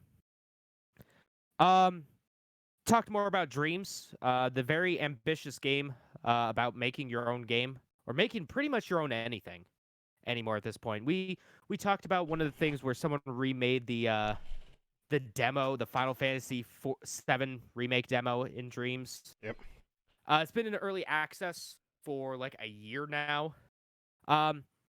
It's finally got a release date. February 14th. It's coming out. That'll be cool. The game that makes games. Yep. Well, we're going to talk about a game that makes games in a bit. There's a game called Super Liminal. It's, as I put it, a first-person mindfuck. And it's about perspective. So one of the things that they show off at the beginning of it is you pick up a PlayStation 4 controller and you kind of move it away from you and you drop it, and it's bigger than when you picked it up. And just walking around different areas and stuff, it kind of changes the perspective, which can create or remove different objects in the world. Kind of reminds me of almost like a Portal vibe with its puzzle solving. Very creative puzzle solving in it. That is coming out next year. There's a game called Paper Beast that's coming out. It's a VR game. It's made by Another World team. Basically, the creatures are made out of paper, like origami and shit. You can kind of like pick them up and move them around, and like affect them to kind of change the ecosystem almost. So like one of the things that you can do is say there's a bunch of like paper deer hanging around, and there's like a tiger that's coming to attack them.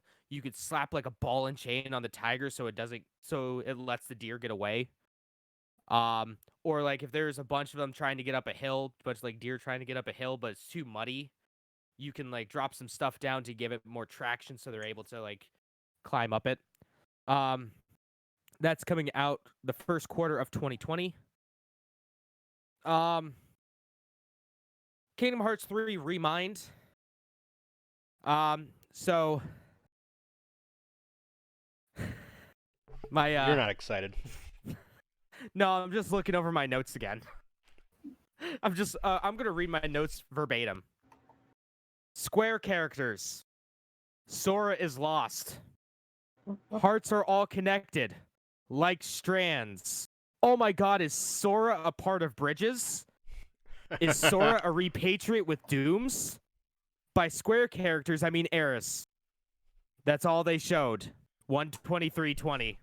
Yeah, There you Yuffie go. and Squall are all returning. They're finally bringing back Final Fantasy characters. Finally. Which was one of the biggest complaints that they weren't in the game to begin with, because they played a huge part in the stories. Yeah, they played a huge Fuck part. me. Now I wonder if this is going to take place in fuck. The station from World Ends With You. The main area of basically World Ends With You takes place. Yeah, the I know what you're talking about. Yeah, at the end of the game, it hints to the world. It makes the World's Ends With You reference, and I thought that was cool. Essentially, the premise, it follows the search. It follows Sora's search for Kairi. Kyrie! The Keyblade Graveyard. There we go. Remind, you'll finally see Final Fantasy characters such as Leon, Finally. Aerith, Yuffie, and Squall. You will help Riku, Aqua, and the rest of the gang in their pursuit of Sora. So I'm assuming you don't play as Sora. You play as the other characters, looking for Sora, who's looking for Kairi. But during the trailer they actually showed gameplay where you're playing as Sora. Oh, maybe. Yeah, this trailer ties into the secret ending of Kingdom Hearts 3 that you only get if you 100% the game. So keep that in mind. So if you don't 100% the game, you go to play this game and you beat it, it's not going to make any sense. Watch YouTube. Yeah, Watch that's pretty much video. it. Because isn't that the one where it says, "Hey, I'll meet you at this station"? Or Yeah. was that the regular ending? No, that was the secret ending. Like that Okay. was the climax of Kingdom Hearts. Yeah, you have to 100% the game to get this secret ending, which then the game picks up at the end of that secret ending. It's like, why the fuck would you make a game for an ending that not That's everyone's super hard gonna to get. Yeah, that not everyone's gonna get. But that's Kingdom Hearts for you. Mhm. If they don't make it Really so. confusing, it's not Kingdom Hearts. Nope. That's Kingdom Hearts. Only that's its defining factor is confusion. It says, hey, you want to play this game? Okay, we're gonna make 9 games on 6 different consoles. 9. Well, are you even talking about? We're not even talking about the Verizon Java game on like old flip phones. That's actually fucking canon. Yeah. You want to learn the story? You're gonna learn it, but you need every console. You need a DS. You need a phone. You need a PlayStation. You need This is fucking near level of bullshit. Yeah. You need a PSP.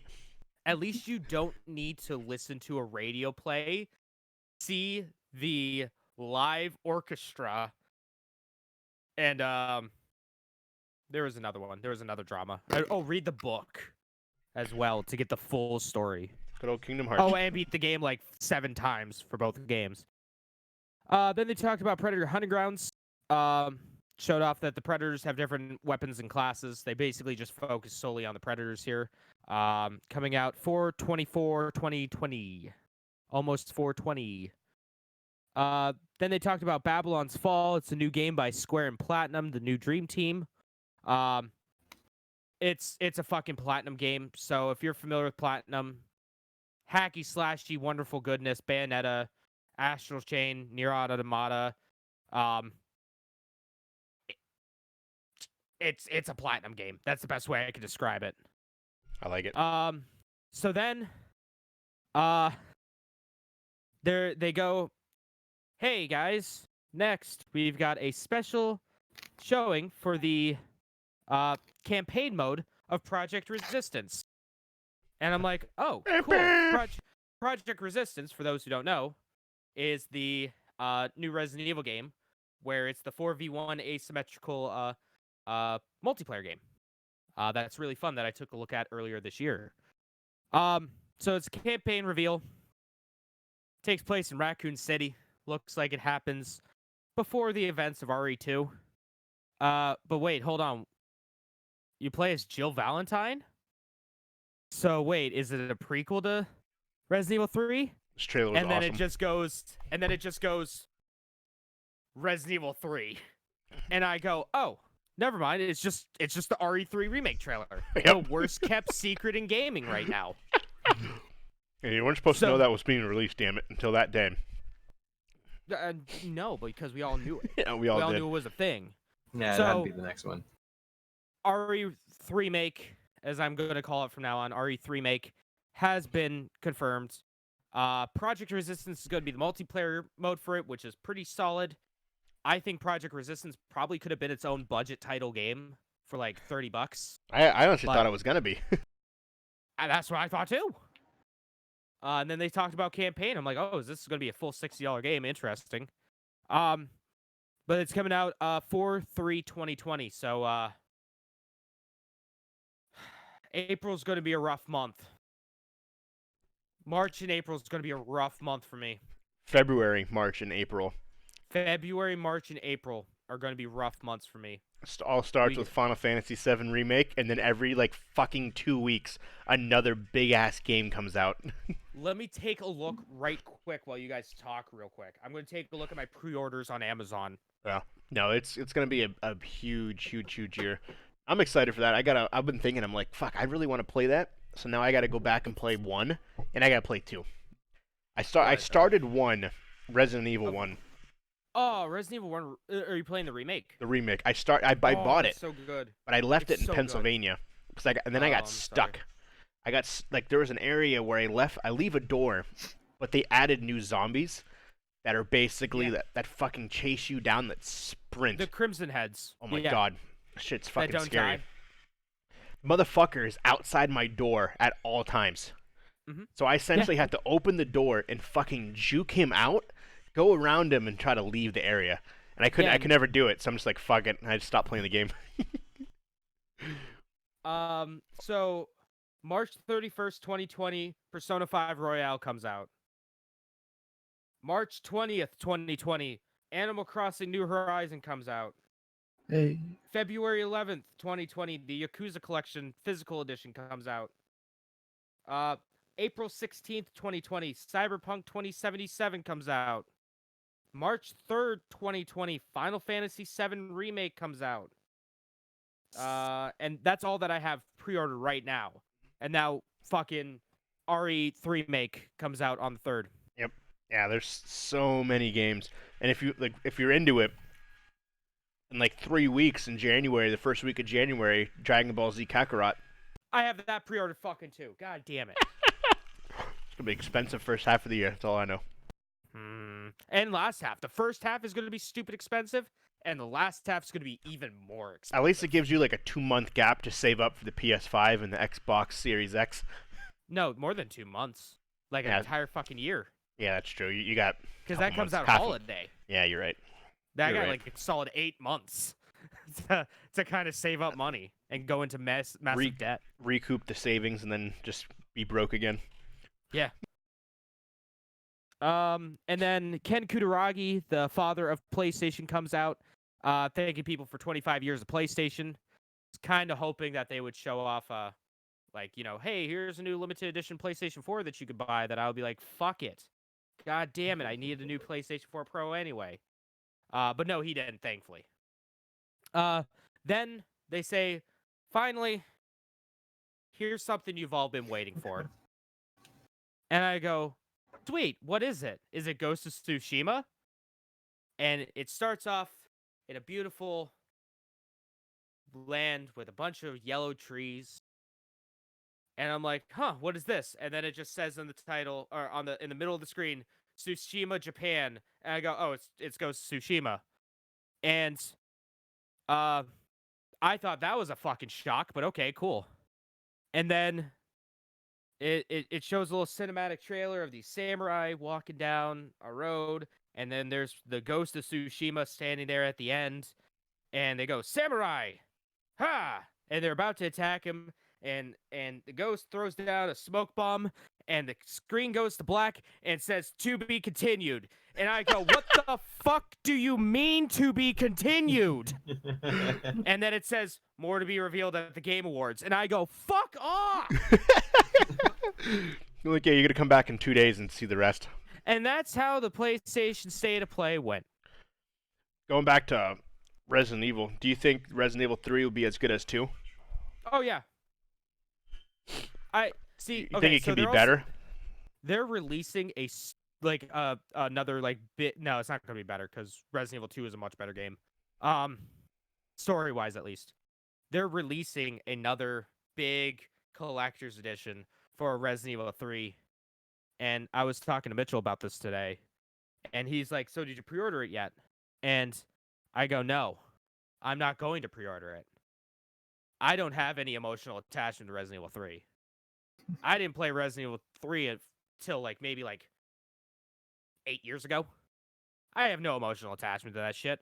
I'm not going to spend $180 on that game. So, hey, I already spent, $180 on Resident Evil 7 and still haven't beat that fucking game because I'm too scared. So, I'm kicking myself for not buying the RE2 Collector's Edition, but I'm not going to kick myself for not buying the RE3 Collector's Edition. I'll buy the Deluxe Edition. I'll probably buy 2 fucking copies again, like I did with RE2, depending on if GameStop or if Best Buy has a Steelbook copy and GameStop opens at midnight but no Steelbook copy.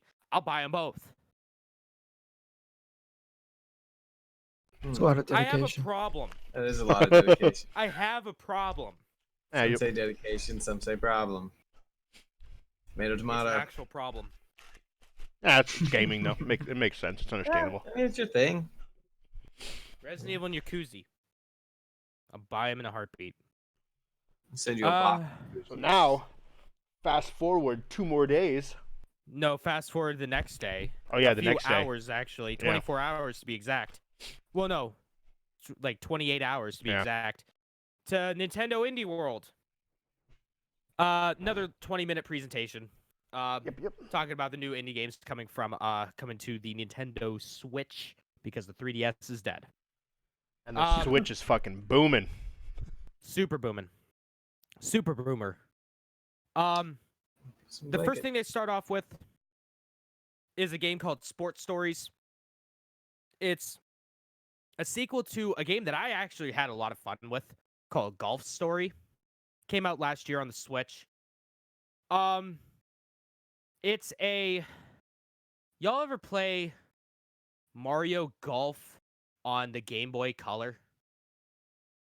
I think so. Yeah, I have. Where it was like that golf RPG. Yep. Yeah. Yeah, it's that. And that's all it is. It's just a golf RPG.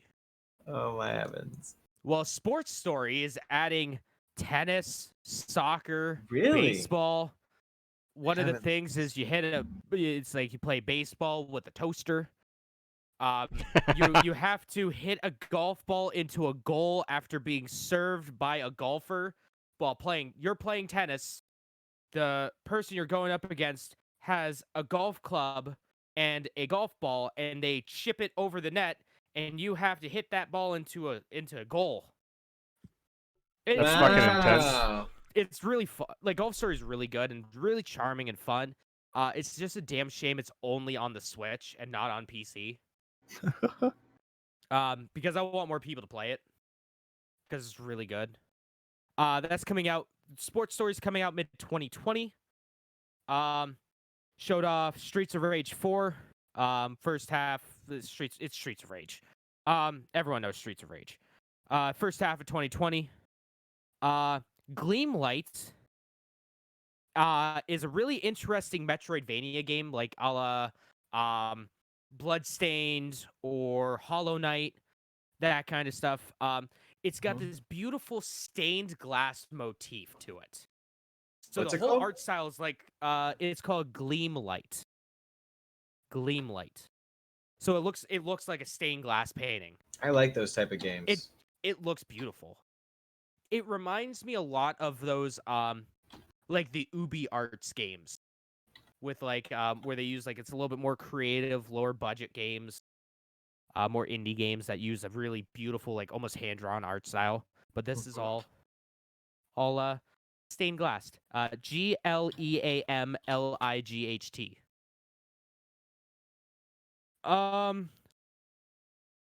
Then they talked about this game called Bake and Switch. Basically, it was the developers came out, did a video about the developers, and they're like, "Hey, we made this really fun game. It's about baking because we all like food." As the owner, or the head of the company, is just shoving his face full of baked goods. It's a couch co-op game. It's about food. Basically, what you have to do is run around and capture these adorable little dough monsters and throw them into a fire and sacrifice them to the gods. Think of Overcooked, but with a lot more dough murder. That's coming out summer 2020. All right, so Walker, you know how with Dreams you said it's a game that makes games? Yeah, Yeah, Super Mash is a game that actually makes games. I like it. So it takes place in a game store. You and your sister find this game in the back room, you know, where like underneath all the Kinects, presumably, and like that mountain of Kinects and Funko Pops you see at GameStop that they couldn't sell. Basically, what happens with this game is you pick two genres, and the game makes a game combining those two genres. So if you want to do like a side-scrolling role-playing game, the game will make it for you. Or if you want to do a platform puzzle game, the game will make it for you. It changes every time you play. That's kind of the big thing. Pick two game genres and mash them together. And you can even share the different, because they generate codes. You can share those codes with your friends. That's coming out May of 2020. So that's definitely something I'm going to have to take a look at and stream a bit. Definitely. I wish Nate was here because he just started downloading this. The Talos Principle Deluxe Edition is now available for the Nintendo Switch with over 120 puzzles. Yeah, I was gonna say, isn't that the one that's kind of like Myst or Riven? Yeah, exactly. Except it's not like point and click; it's full like Right. It's control. It's a modern day Myst. Yeah. Sailforth is a naval action game, kind of like Sea of Thieves, but basically you don't get out of your boat; you just stay in your boat. It's procedurally generated maps, and you can control multiple boats at once. And that's coming out next year. Is it like World of Tanks or World of Warships? Kind of, but piratey. Okay. Think a World of Warships mixed with Sea of Thieves. And it's single player. Oh. Next they talked about Dauntless, or what I like to call Baby's First Monster Hunter. Actually, I put that in the notes here. Showed off the new expansion for that. It's got cross-play, cross-region, cross-saves. So you can play it on your computer, then take it over to your PlayStation, then take it onto your Switch, and then bring it home to your Xbox. Nice. That's available today. Murder by Numbers takes place in Hollywood in the 90s. It's a murder mystery like Phoenix Wright. The music's made by the Phoenix Wright composer. The art is made by the Hatoful Boyfriend creator. And that's coming out early 2020. Basically, you have to solve murders. Walker, you look so menacing. He looks I so know. menacing just looking over that with his hood up. Oddworld Stranger's Wrath. Do you guys remember Oddworld on the Yeah. PS1? Oddworld Stranger's Wrath is quite literally one of my favorite games of all time. Guess what? It's coming to the Switch. That's pretty cool. It's Um, super underrated. That's such a good game. yeah. It's a damn shame it was only on the Xbox, Yeah. the original yeah, Xbox.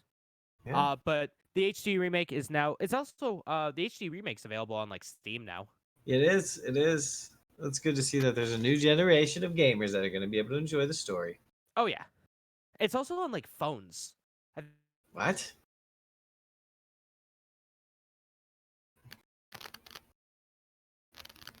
Nut. Nut. Oh, What? Can you not hear me? I hear you, but I don't see Oh. it. There you go. Oh, hey, I'm here. Yeah, it's on phones. Yeah, it's on phones, and I think I have it. I can also get it on like my TV too, which is weird. What? Yeah. That's wild. That is wild. But they're adding gyroscopic controls to it, which is cool. Yeah, that's Uh, science. kinda Motion like- controls. Kind of like what Overwatch did. Overwatch did that with the Switch port of it. And that is coming out January. So literally in a few weeks. Yeah, It's That'd hard be to fun. believe that the 2010s are going to be done in a few weeks. I know. We're gonna be in the 20s, y'all. Yeah. I wonder if we'll get Um, an Earthworm Jim remake, Oh shit. That'd be rad. right? Um That's what we should do next week. Top 10 list of what we would Games like we to wanna- see it. Yeah, see remade. fuck, let's do it. Let's do it God. for our end of the year show. Comic Zone is on there for me, man. Yeah, Comic Zone's great. The Game Master's back. Okay. I said game, Um, not gay, by the way, in case anyone thought they misheard that. No, he Um, definitely said gay. One of my new favorite games of all time is also going to the Switch called Skatebird. You're a bird that skateboards. And it's on like miniaturized, you're the size of a bird, so you're skateboarding on like a table, grinding on, countertops and that kind of cool stuff. It's, as I quote, lo-fi bird beats to study/chill to is the music in it. That's coming out late 2020. Here's something that you might like, Shredder. It's a game called Liberated. So it's kind of like a graphic novel game where the you're running through essentially like comic panel, like graphic novel panels. It's cyberpunk. It's basically like George Orwell's 1984, where the government's seeing all and that kind of stuff. That's coming out in this looks 2020. neat. Yeah. Boyfriend Dungeon is another game. How many people here have ever wanted to fuck a sword? Yeah, me. Yeah. Well, hey, Boyfriend Dungeon is the game for you. So Wow. it's a dungeon crawler / dating sim. But here's the thing: the weapons that you use when you leave the dungeon are hot single men in your area. So you get to date them, and What? the more you date them, The better you get stronger with the they get. sword. Yeah. So it's That's going to include ridiculous. HD Rumble. Wow. Wow. What will they think of next? I don't know. Jeez Louise. And that's coming out in 2020. I think. Yeah. I put in my notes here. All weapons turn into hot single men, and I think that's quote the developer. That's Um, fucking hilarious. Hell of a headline. Yeah. There's a game called Dreamscaper that's about depression coming out. It's an isometric action game with procedurally generated environments. It takes place in your dreams, and that's coming out early 2020. The Survivalist is the next game in the Escapist cinematic universe. crafting, base building, survival, local wireless multiplayer, couch co-op, online co-op, day-night cycle, and to put the icing on the cake, you could train monkeys. You could train monkeys in it by Sounds like my eating kinda bananas game. at them. That's Just coming whipping out in 2020. And then the big announcement they had at the end of the event, it's Axiom Verge 2. A lot of people love the first Axiom Verge. I've never played it. But that's coming out fall 2020. And that's it that I have. Nice, was the nice. Nintendo Indies. Indie World. I got the stuff for the Video Game Awards. When we start off. I have absolutely nothing for the Video Game Awards because I was streaming it. Okay. Yeah, I got it here. So the I video got six fucking copyright claims You on that did. one video. 6. I will never in my life be able to make money off of that video. No way. No. they had But- it was all Green Day's fault. It was fucking Green Day. They had Green Day play live at the Video Game Awards, which is cool. I like Which Green they Day. said that they had a special video game announcement that they never announced. Yeah, they did. Did they? Yeah, they're packing Beat Saber. Oh yeah. You're right. They did. Okay. Well, let's start with the awards. Who won what? And we don't care, but we're Fucking gonna. racket. Best esports player, Booga. For those who don't know who that is, Booga won the Fortnite World Cup last year. Isn't that kid like 16 years old or something? He is. He Yeah, won me. $30 million competition. Yeah, I was saying this to Walker during my stream. I'm like, this kid skipped school for this. Yep. Did he? Oh, it was he on a had to. It was on a Thursday in L.A. Yeah. He lives the other side of the country, so he literally had to skip school. He skips school to be at this event. Yeah. Scored himself That's $31 million. fucking wild. Yeah. He probably dropped out. I highly doubt he did, but No way. Yeah, no way. Homeschool. or homeschool. Yeah, probably homeschool. I would assume.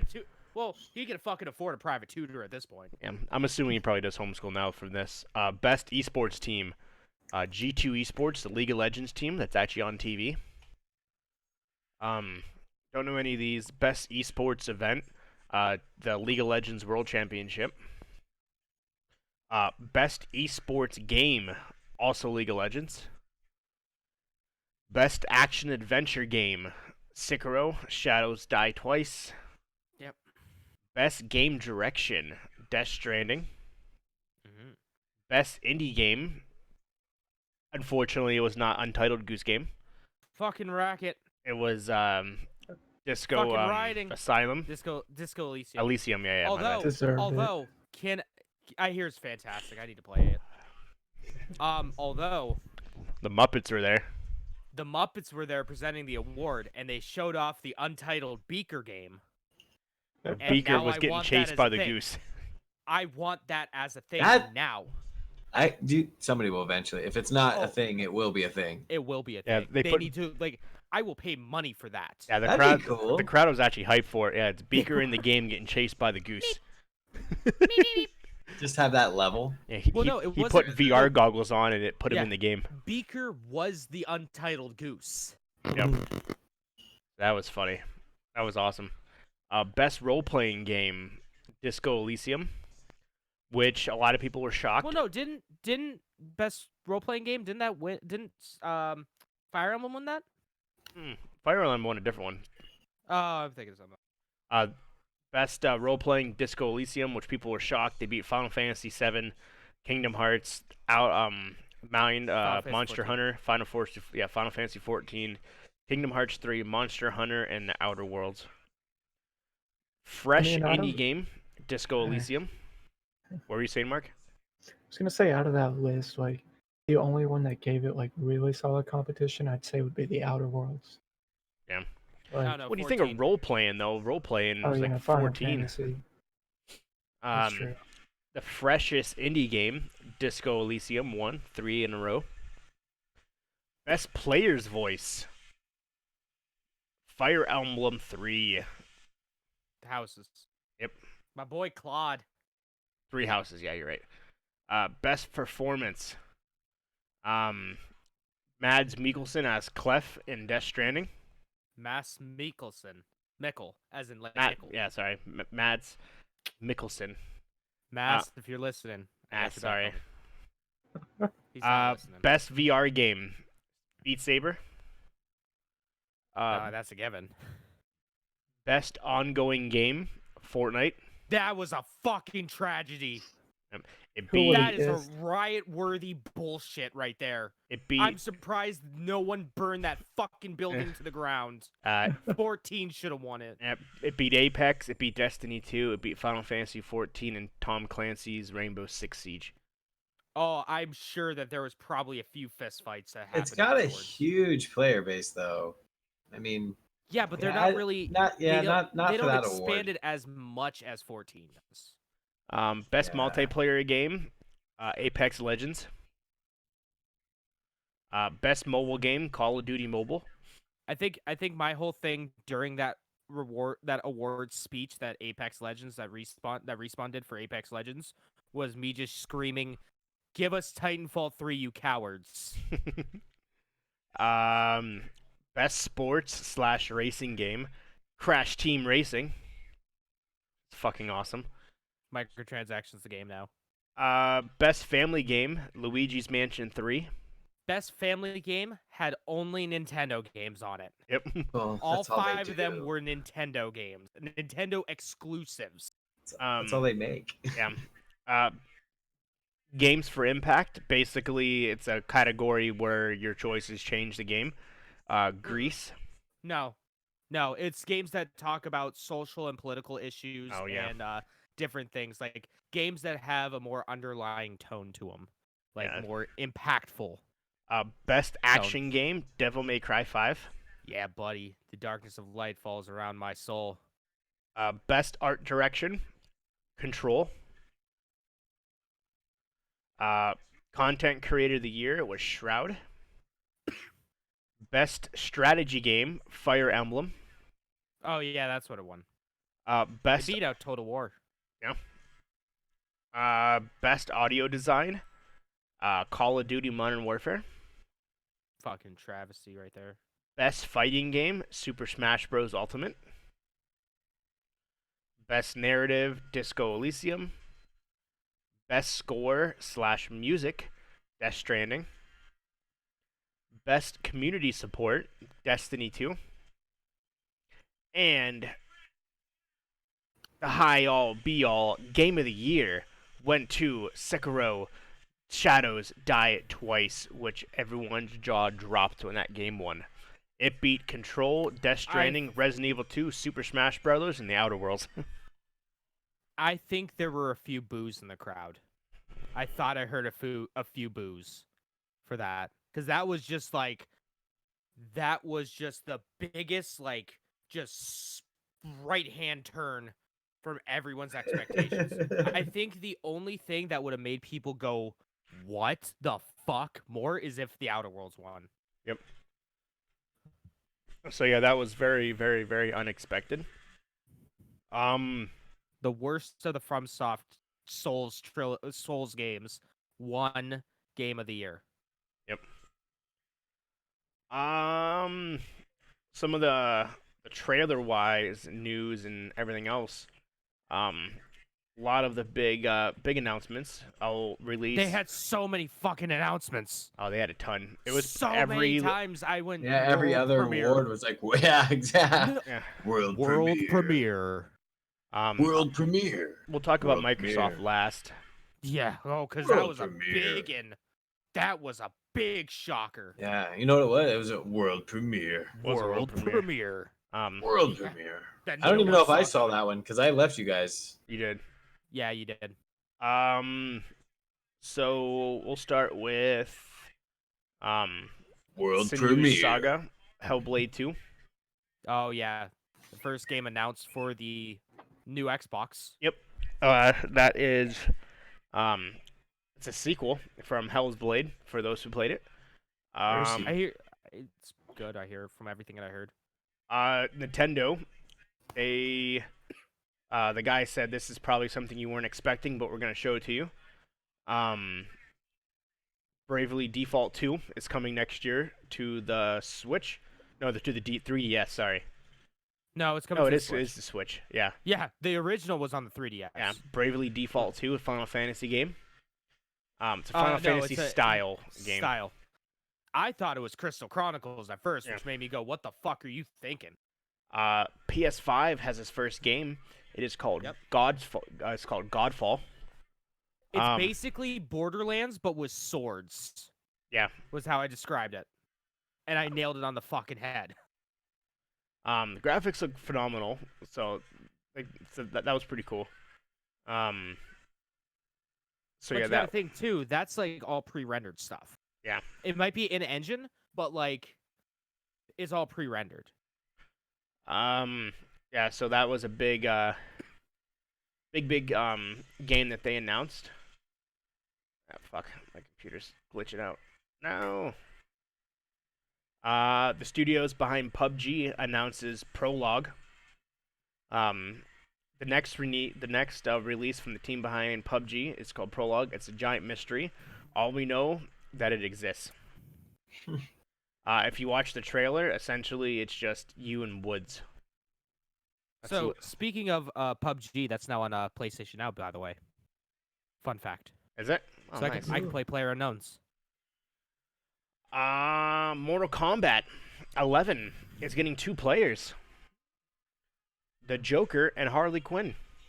The Joker we saw earlier in the year, I think they announced it at EVO, but they just showed off the new design. Yeah. Where it's more of like the Joker as you would see in like the Dark Knight. Or Batman Arkham series. Warframe, it's getting an expansion. Yar, space pirates. Yeah, pretty much. Looks dope as hell. Yeah, it does. I might get back. I'm gonna get back into Warframe because of it. A game called Maneater. It is essentially you are a shark and an open world concept as a shark. Like the Jaws game on PS2. Yes.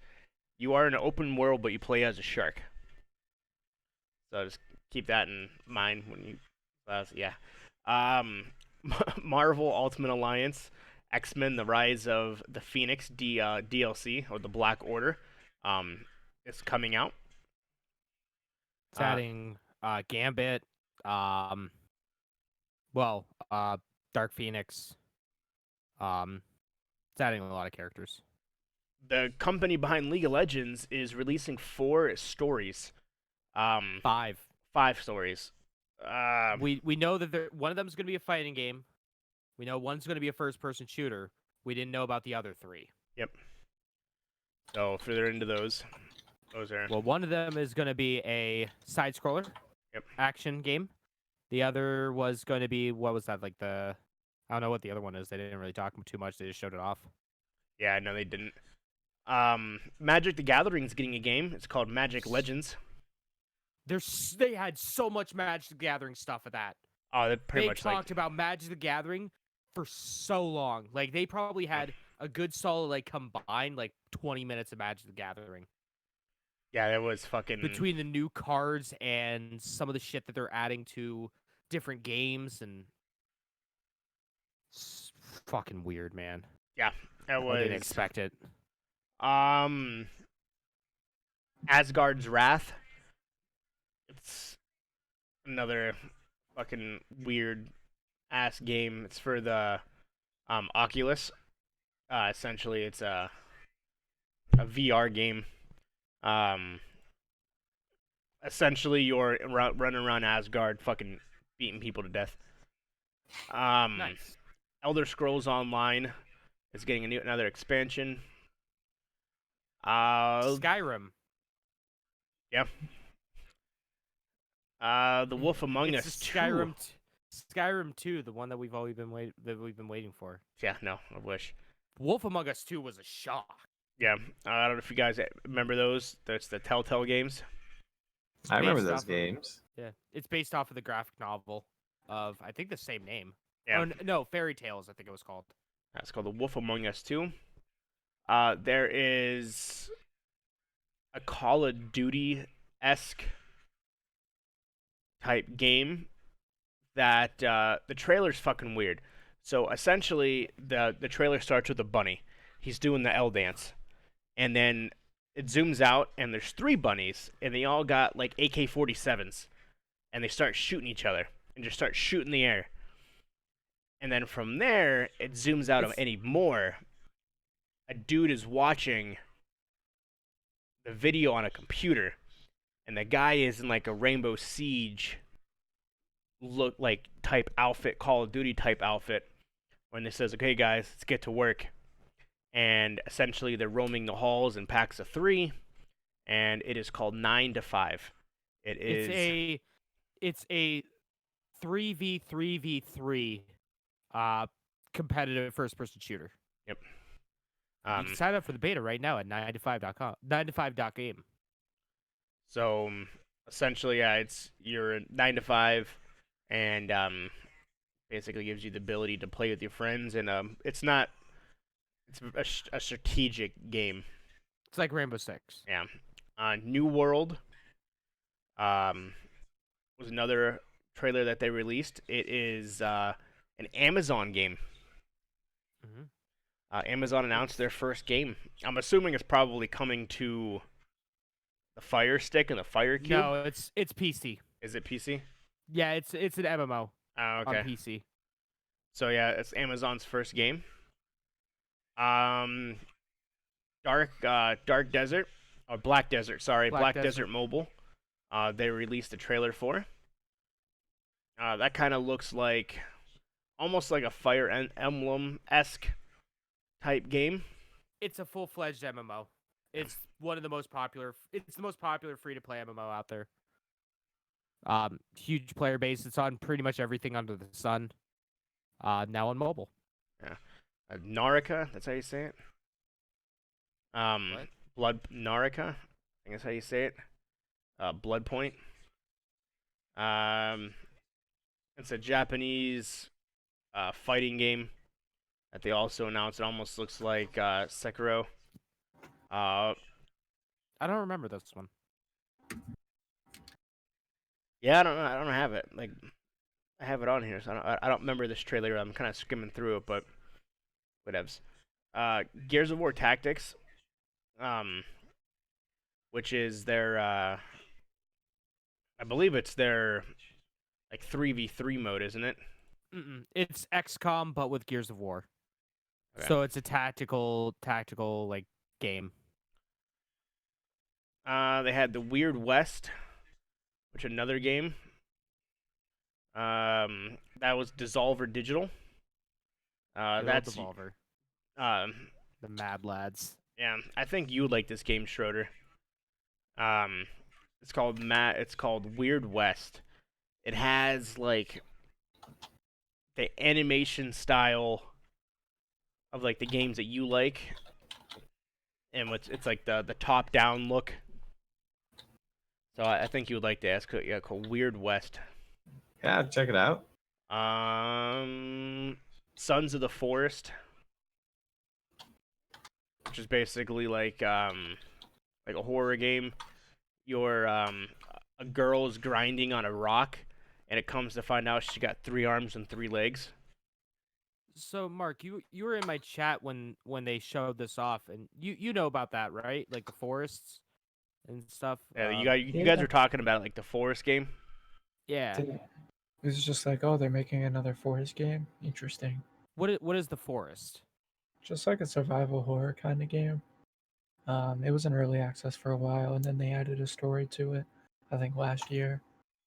It was really popular during dev. Like, there's a bunch of like YouTubers that played it. And then whenever the story came along, a bunch of people finished it as well. Nice. Nice. But yeah, Sons of the Forest. I'm assuming it's a remake, not a remake, but like a continuation. Yeah. Ghost of Tsushima. They released the full trailer. The full fucking trailer. It's a 5-minute trailer. It's the longest trailer of the show. Yeah, they put the part because James was like, okay, I'm gonna count down. I'm gonna tell you when this trailer ended. Okay, it ended. Yeah, it was like 15 seconds. They play the full thing. Essentially, it's the Ghost of Tsushima fighting these 3 guys. He dies in the middle of a battle, gets resurrected. Yeah. Yeah. The game looks Samurai fucking action. phenomenal. The graphics on it during the trailer, they said the actual gameplay, it just looks disgusting how real it looks. Speaking of games and looking real, the last trailer, it was a surprise guess. The ones who actually announced Game of the Year. Vin Diesel came out. No, it was what's her face? Well, it was his girlfriend, his wife in the movie. And then Vin Diesel then comes out. They announced the game. It's called Fast and Furious Crossroads. This was an announcement of the show right here. Yes. Best looking game of next year. Looks 20 out of 10. Everything about it's great. Do you guys remember seeing the pictures that I posted of like what WWE 2K20 did, and they had like images of The Rock and how The Rock looked in the game? How no one Yeah. looked like the actual I remember characters. that. So they had Tyrese and Vin Diesel in the game. They showed them. They They did look not terrifying. look like Vin Diesel. I like how you don't even say Vin Diesel's character's name. Dom. It's just Vin Diesel. Dom. It's like me with Death Stranding. It's not Sam. It's Norman Reedus. No, I'm playing as Dom. Norman Reedus. It's the game looks. I hope to God that it's not finished being rendered yet, because the graphics in this game were horrendous. They showed You guys know when you're playing a game that runs on Unreal, and you know how it takes like a solid I don't know 45 seconds for the textures to load in sometimes Yeah. because no one apparently knows how to use the Unreal Engine. Yeah, This that's is how what the it looked entire like. game looks. There was a Like- scene where you're driving next to a train. You jump off the hood of your car onto the train, and it was the most ugly, most pixelated, choppiest thing I've ever Diff seen in my as life. Play-Doh. It looks like a budget PS2 title. It's bad. Essentially, the premise is you are a person who loses his way. Vin Diesel takes you, Dom, in the Fast and Furious. Dom takes you under his wing. You join his family, his crew, He and runs you around going, "Where's my wife?" you join his Sorry, Gears crew, of War, my bad. and you basically play the Fast and the Furious movies in the game. It's pretty much a Need for Speed game on steroids, is what it looked like. Need for Speed with guns and action. Like So a Twisted Metal game. yeah. Or Mad Max. So Or- essentially, just if you ever seen any of the Fast and the Furious movies, just take that and put it into a video game, and you're a new and character. run like a video game from the PS2 era. And in the trailer, what we believed to have Paul Walker in it too, which is interesting. It was only in it for like a second, but it was just like a quick look over and turn. Doesn't actually mean he's in it, but you never know. So Oh, yeah, and Vin Diesel kind of blueballed us too. yeah, and he was like, Before they announced announce it, he's like, "Oh, and I also seen the trailer for the new Fast and the Furious movie. It looks pretty great." and everyone's like, "Oh and my we're- god!" And then he asked the girl, he's like, "Did you see it?" And she's like, "No." And he was like, "Oh, I have." Anyways, this is the trailer for our game. Fucking asshole. Oh, that funny. sucks. That is a dick. That is a big dick move there. You could just hear the crowd going, "Oh, seriously." We thought we were gonna world premiere for a movie. Yeah, that's what I thought. And then the biggest announcement of the game, awards. Microsoft comes in with a fucking banger of bangers. They just show. Okay, so it's this rectangular cube. This you see like Master Chief from popular games like Halo and that other Halo. And then it zooms back. You essentially see every single game. You see water. You see everything. Like oh, this is kind of a nice compilation. And then it zooms back, and it's just like you see inside of this rectangle, and we're all like, You're floating "What over the it. fuck is this?" You're floating over the water, looking through a cube. Yeah, a see-through cube, and we're looking at it, and we're just like, "What the fuck is this?" And then it fills in, and it has the Xbox logo there, and a disk drive. Zooms to the And- top, and it's green. and it has ventilation on the top of it. And we're like, this can't be it. This can't be it. And it goes Xbox Series X. And with the Elite controller underneath it. No, it was the regular controller. That's how was the it? regular controller looks. Oh. Which apparently will be backwards compatible with the Xbone. And so yeah, and they came out like, yes, this is the new Xbox, the Xbox Series X. Or the Sex Box. The Sex Box. Or the X-Butt if you're in Japan. Because Series sounds like Shiri, which is the Japanese word for butt. Essentially, the height is if you put what look to be 3 of Xbox's controllers together. Or 2 Nintendo GameCubes on top of each other. Yeah, it looked to be that high. Probably... It's a thick boy. Probably if you take your hands and make a square, is exactly what it would be. I'm assuming probably like 6 inches on each side around and probably like a foot high. If not bigger. Like 6 inches deep. Like it was... You have to look it up, but it almost looks like an HP computer. Yeah. Like the size of it. It looks like those old iMacs that were the trash can design for the iMacs. The Mac Pros. Oh yeah, the Mac Pros. If you haven't seen those, it's a fucking cylinder cube, not cube, but cylinder fucking machine.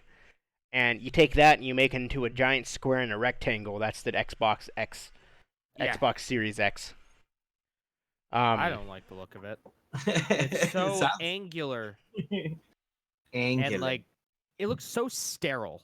Yeah. Like it has no life to it. Have you seen it yet, if Schroeder? you ask me. Go to Google and type in Xbox Series X.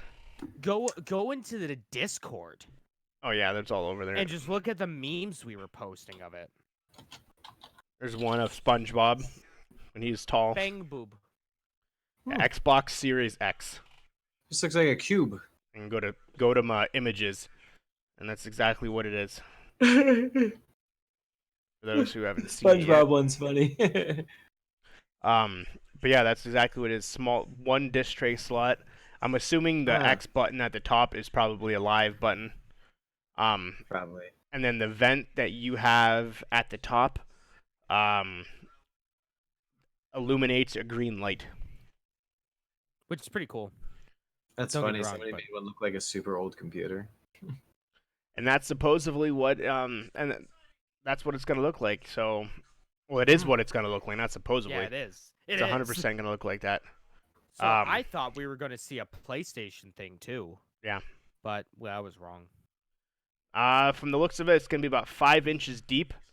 Which, if you take the current Xbox and you take that, the current Xbox is 2.5. So you take 2 Xbox Ones and 2 Xbones. and that gives you how. Is it so a little bit bigger than the X?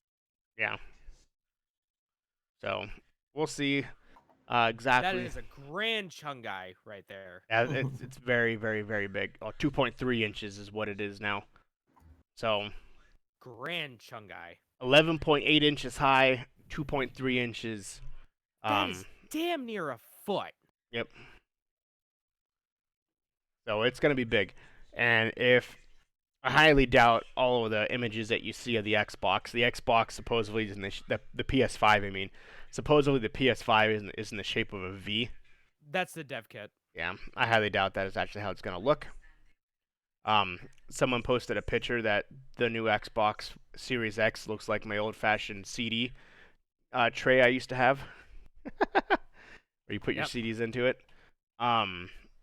I think they're doing the Series X, because I think they're gonna come. Like I said, my thing was you have the series. They said they were gonna release 2 different versions.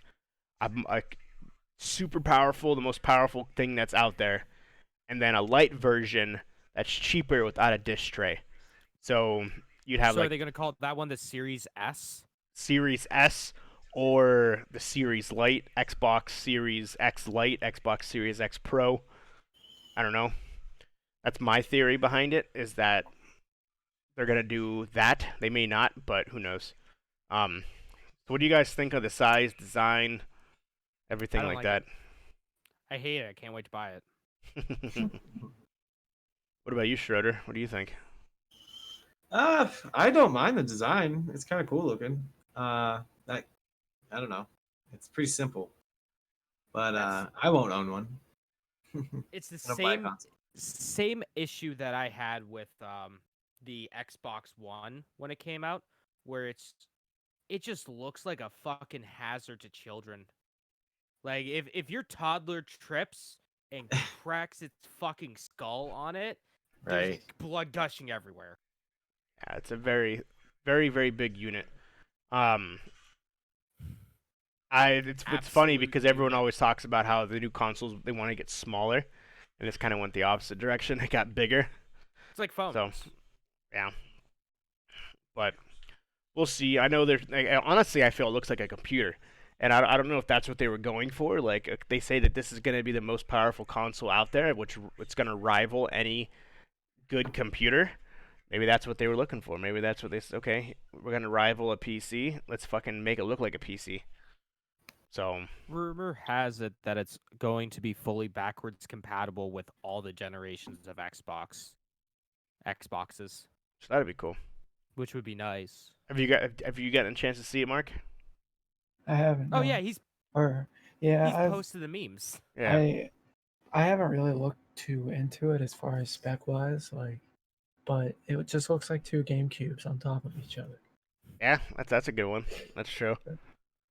That's essentially what it is too. Just think of a fucking square, just double high. I like that one. That's really pretty good. much. And I didn't fucking say that when we talked about it. You know, Watching that No one- Hellblade trailer again. no one fucking talked about it. You know, praise me. I love you, James. Just know that. Just fucking saying. You know, who the fuck am I? Dude, that Hellblade trailer was super cool. Oh yeah, that's probably gonna be a launch title for the sex box. But so that's all I got. That's all I got for news in general. Schroeder, Hey. what did you have? I know you had some stuff. Whoa. Oh yeah, just I looked up, or I was just had a couple videos playing over the course of the week. I watched, or I had them play a couple times in the background, but just on a couple tools that people can utilize to make their streaming a little more interesting. Hold on a second. One of them was there's an app in the App Store that allows you to control your OBS right from your phone. I think it's just called OBS Controller. I don't know if you guys have played with it at all. I've heard of I've it. I haven't seen seen it. it though. I I haven't haven't played used it. it. Yeah, I hooked it up. I got it set up. It's pretty cool actually. It gives you essentially your Streamlabs like scenes all on a nice little button interface thing, and you can just nice. yeah, it's really cool. And then the other one I was looking at was so that's something to look up when you get a chance. YouTube Streamlabs OBS controller, Android. I don't know if it's available for iPhone, but that was something kind of neat. And then the other thing was Twitch Strike, and Mark was talking about this a little while ago. It gives you a lot of analytical information on what games, how games are doing on Twitch, as far as like saturation for specific days and times. It literally breaks down days and times and shows you, you know, and it's cool because you can use the data in two different directions. You can use it to see like when the best time to stream is because of the quantity of humans that are like ingesting that content versus the amount of time people are producing that content. You know what I mean? So it gives you really a lot of really interesting information that you can utilize to kind of And what was that site again? Twitch Strike. Is it just like twitchstrike.com? I think so. If you Google it, it pops up. So, Yeah, so two things worth looking into, for sure. What Twitch? And then I Strike? had Got it. yeah, Okay, I got it. and then I had a couple YouTube videos that I was actually going to share, but those links appear to have vanished. Oh, jeez. Yeah, so I'll do a quick skim through here real quick to see if they pop up, but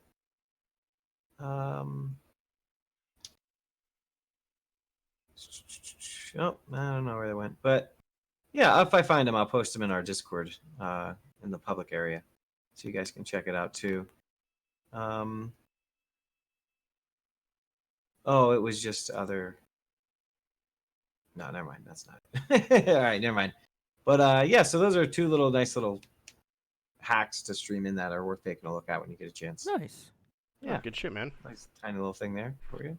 Little quick thing on worst games to stream this hour: Jump King, Scum, Games and Demos, Dark Souls, Halo: The Master Chief Collection.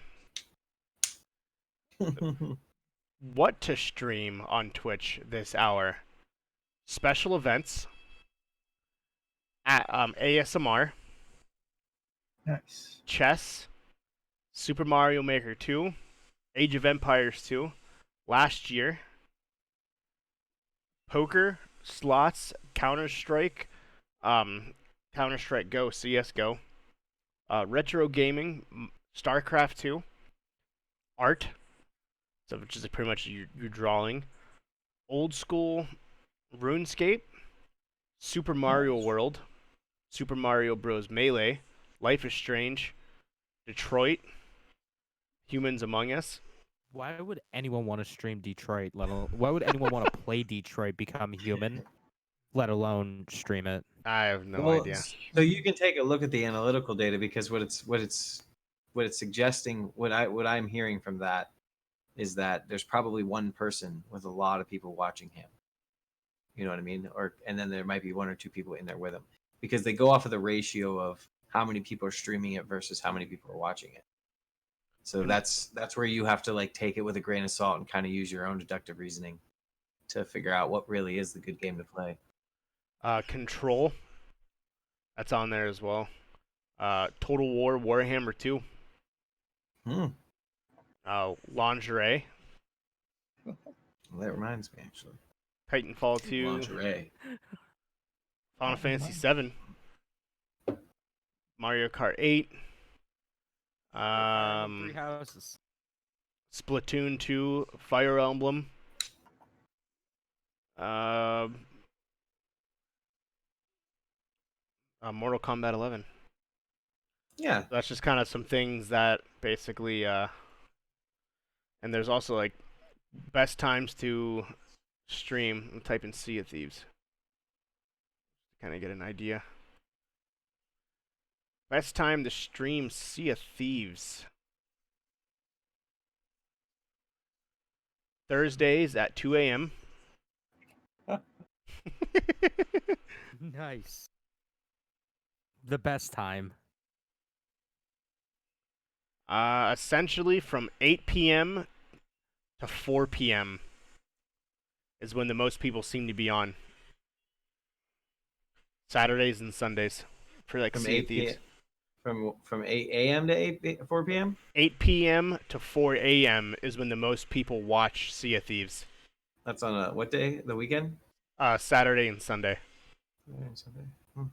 So if you're ever playing Yeah. Sea of Thieves, 8 to 4. It doesn't say like if it's Eastern time or whatever. I'm just assuming it's wherever you're. That's what I was guessing too. I was wondering that as well. You could change the time zone. Probably. So But, yeah, neat little tool, isn't it? Yeah, That's pretty cool. I like it. Pretty heckin' neato, if you ask me. Let's And then go ahead, Schroeder. one of the things that I was looking up was like because of what Kitsune was talking about with his sponsorship and stuff. Yeah. I looked up some stuff on that, like things to look out for and be aware of. But within that, it brought up videos of like affiliate stuff, and I was wondering, with your James, you play you play a lot of different type of games, right? Mm-hmm. So like, one of the things, I guess there's an app available that you can put right on your Twitch dashboard, and then you link it to. It's an affiliate market link, but it's with like, I don't know, G2A or something. And when you play the game, you can change what's in there, and then it marks that game for sale. And if somebody clicks on it and buys it, you get a little commission. Yeah, I'm not gonna do G2A. Well, just as an example. Yeah, as an example. Yeah. So that's a That's kind thing. of cool. I've never had bad luck with G2A. I I've hate used them it on a number of principle times. Why? What do you hate because about they it? sell stolen keys. You sure they're stolen? Like I would imagine. Yeah, Don't most you of them are think? stolen. Most of it's Don't you credit card think? fraud. Really? I can understand that now. At first, I'm like, really? How? Because That's how they're so cheap, and how they have well, so I many. just thought people. I just thought like, for instance, if there's a game on Supercell, I buy like 4 keys and then I put 3 of them up there. Because isn't it not G2A? They're That's how individual it's sellers. Yeah, that's how it's supposed to be. On paper, it's supposed to be I have these extra Steam keys for these games. I'm gonna put them on G2A so I can sell them for people to buy at a discount, Yeah. kind of like reselling. Yeah. But you get those In shady that. shysters. Yeah, that's that not steal G2A's people's- fault though. That's just bad people within the community because you're Yeah, buying but them from when- the individuals. Yeah, but when a majority of the people on there are doing that, are Mhm. doing the shisty things, and G2A is doing nothing to stop them. I mean, one of the things that it asks you to do when you buy something on G2A is the G2A Protect, where it's like, hey, spend a little extra money, and we will reimburse you if the key is bad. That's fucking shady right there. Well, that's the They thing too. Is know. but G2A doesn't even acquire the keys. Like that key acquisition is coming from Steam, and that's. I mean, that'd be almost like saying you don't like eBay because people steal stuff and sell it on there. Yeah, it's the same fucking thing. Or Hmm. like Craigslist, Yeah. except this is in the digital world. Right. Or Yahoo. You know, Verizon bought them. They've been selling pieces of it like crazy. Yahoo? Yeah, Oh because yeah, they've had Verizon them for a doesn't know what while now. Verizon doesn't know what to do with it, so they're selling them off left and right. Makes sense. Pieces of it. Yeah, they just sold their weather apps off. That's funny. The Anybody only else thing got that anything isn't- before we go to the only thing that- releases? Yeah, the only thing that isn't owned by Yahoo of Japan is like the Japanese version of Yahoo. That's its own entity still. I mean, Anybody- I got nothing else. I got nothing else. Let's go to you got anything else, Shredder? No, I think that's about it. Let's go to some releases, boys. Let's take a look at the releases. Releases.com. All right. So this is for until the 22nd. Okay. So Untitled Goose Game comes out for the PS4 and Xbox One on the 17th. Tamashi coming out for the PS4 on the 17th. Xenoraptors coming out for the PS4 on the 17th. Demons with Shotguns coming out for the 17th on the PS4. Oh, Wadham's coming out for the PS4 and PC on the 17th. That's the new game from the Katamari director. Stranium Immortality is coming out for the PS4 on the 17th. Demon Pit is coming out for the PS4 on the 17th. Gunvolt Chronicles Luminous Avenger X is coming out for the Xbox One on the 19th. Sounds like an intense game. Cold Silence is coming out for the Xbox on the 20th. Aerie is coming out for the Xbox One on the 20th. That's it. Bunch of movies. Really quick. For some reason, Fuller House 4 is coming to DVD on Tuesday because you can't just go to Netflix and watch it because you can. Why they're coming out with it on DVD, I have no idea. Don't Fuck with Cats, Hunting an Internet Killer. It's a Netflix exclusive. Wow. Let's see what he has. When a video is posted online of a mysterious man killing 2 kittens, the internet users access across the world leap into action to find the perpetrator. Encouraged by the attention he's receiving, the killer continues to post disturbing videos, eventually crossing into actual murder. Murder. That's interesting. Wow. Let's see what we got here. A Christmas Carol Season 1. It's on FX. Basically, it's a series about Ebenezer Scrooge, like an actual TV series. Looks good. For those who aren't familiar. The I'll Witcher name it Jesus. season 1 comes out on the 20th on Netflix. Lot of hype around that show. I know I kept my Netflix subscription for something. Yep, a lot of hype around that show. That comes It out on looks the great. 20th. Also on the 20th, movie of the year candidate. Probably not, but we'll see. Star Wars: The Rise of Skywalker. Also on the 20th, the live action movie Cats, the Broadway play. If you haven't seen the trailer for that, it's fucking weird. It's cats. It's cats, but they're all Look it up right now. they're CGI Yeah, it did look except weird. for the faces. So So weird. James Corden's in it, and he said essentially It's live action. their whole entire movie is their whole entire body is CGI except for their face. Weird. Yeah. Togo. For who remembers this a long time ago when we were kids, the story of Balto? The dog? The dog Balto, yeah. Togo essentially is the the long-awaited sequel. no, this Oh, happens they're before ridiculous. Balto, I guess. The long-awaited prequel. I guess basically that's more or less. It's like to me it sounds like the same the same thing, where basically an epidemic happens in this town, and they need a vaccine to cure these kids, but there's a huge storm, and the only way to do it is by sled. So Fucking Balto. yeah, so I don't know. Supposedly this is a true story. This is the story that actually happened. What happened with Balto, I guess, wasn't the actual story. This is the Well, story. I guarantee this isn't the actual story either. Yeah, 'cause it happened in 1925, so no one was alive. Because whenever they say based on a true story, it's loosely based on a true story. It's not the actual true story. Yeah. So, yeah, Balto was received. Balto the dog received critically acclaimed for being doing the life-saving run, despite not actually being the dog who did the run. It was Togo, not Balto, is what it says.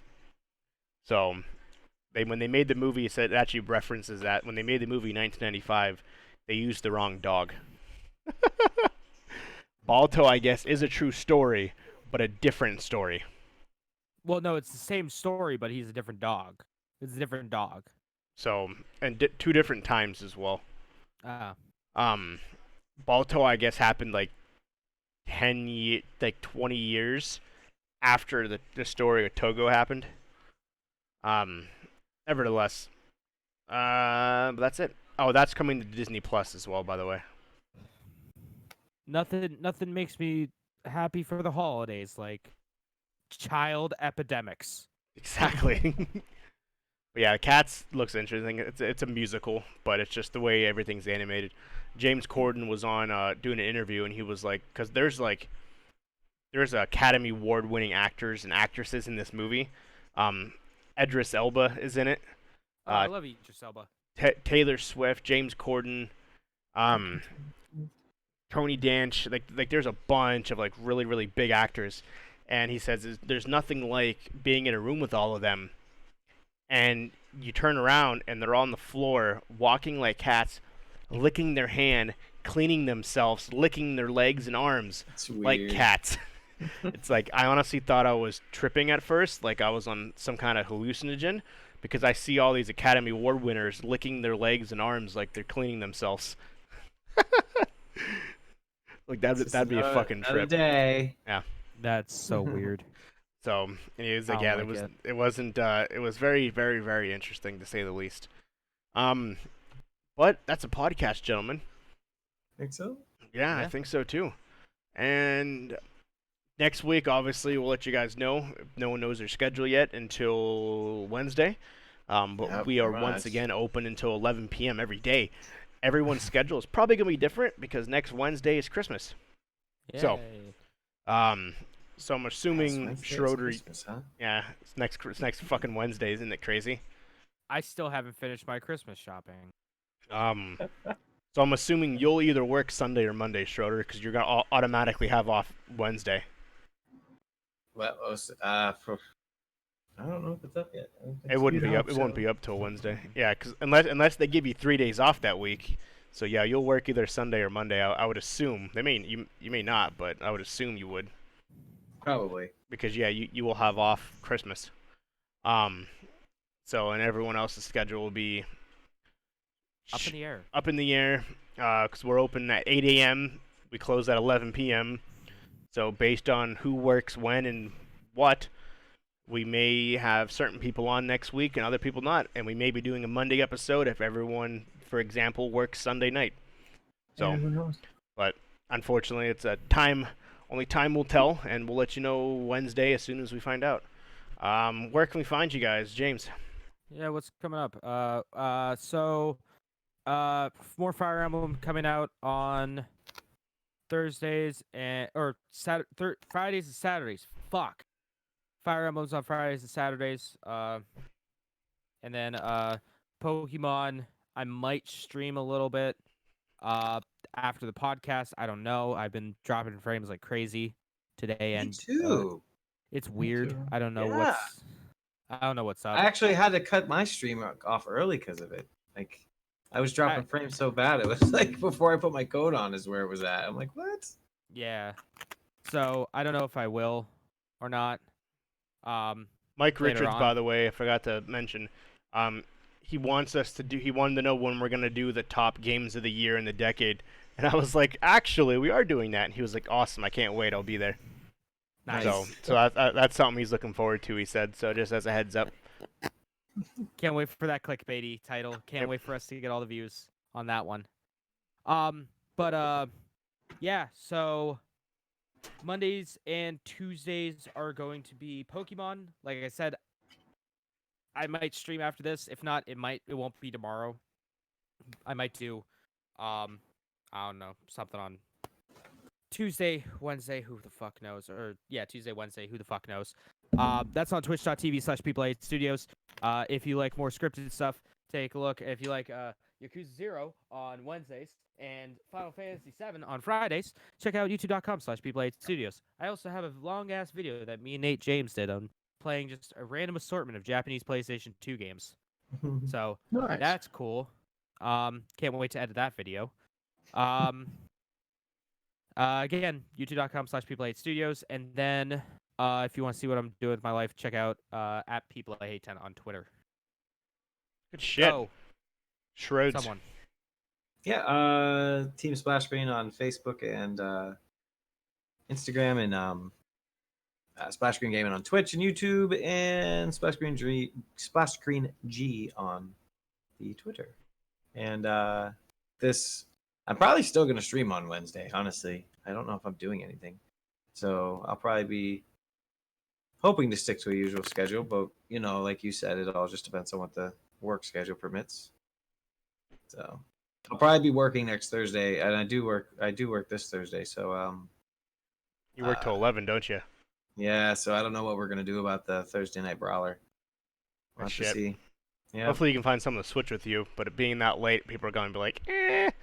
Yeah. It's not bad. It's not crazy busy that late, Yeah, but it's Functionality done. the other shit that you got going on, which sucks, but Yeah.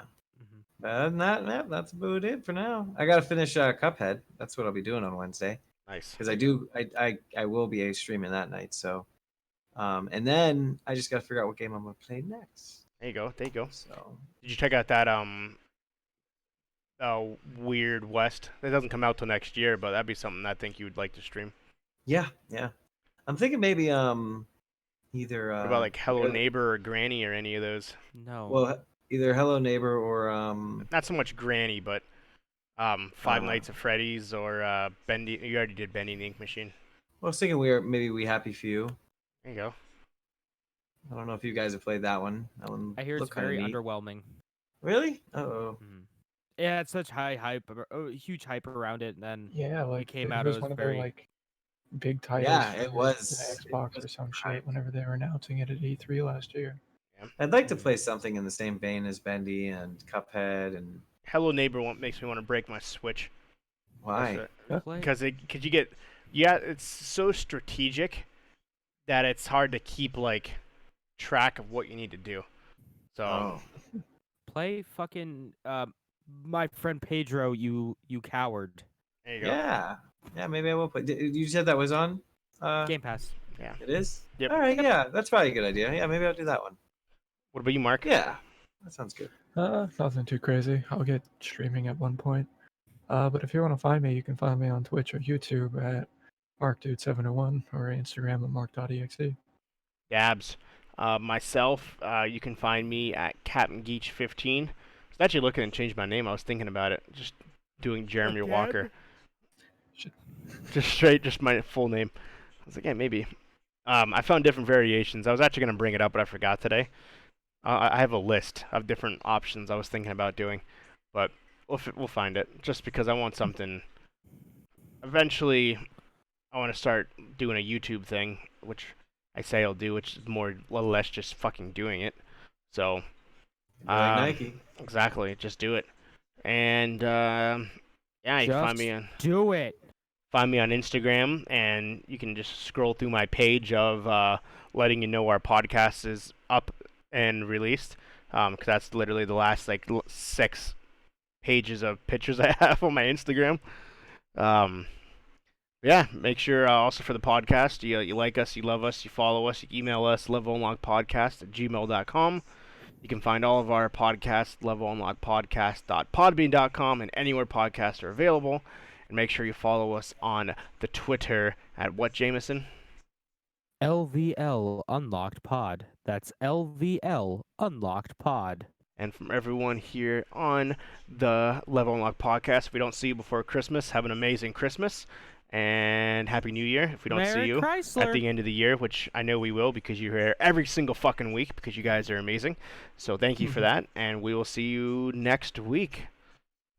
Deuces. Peace off. Have a good one.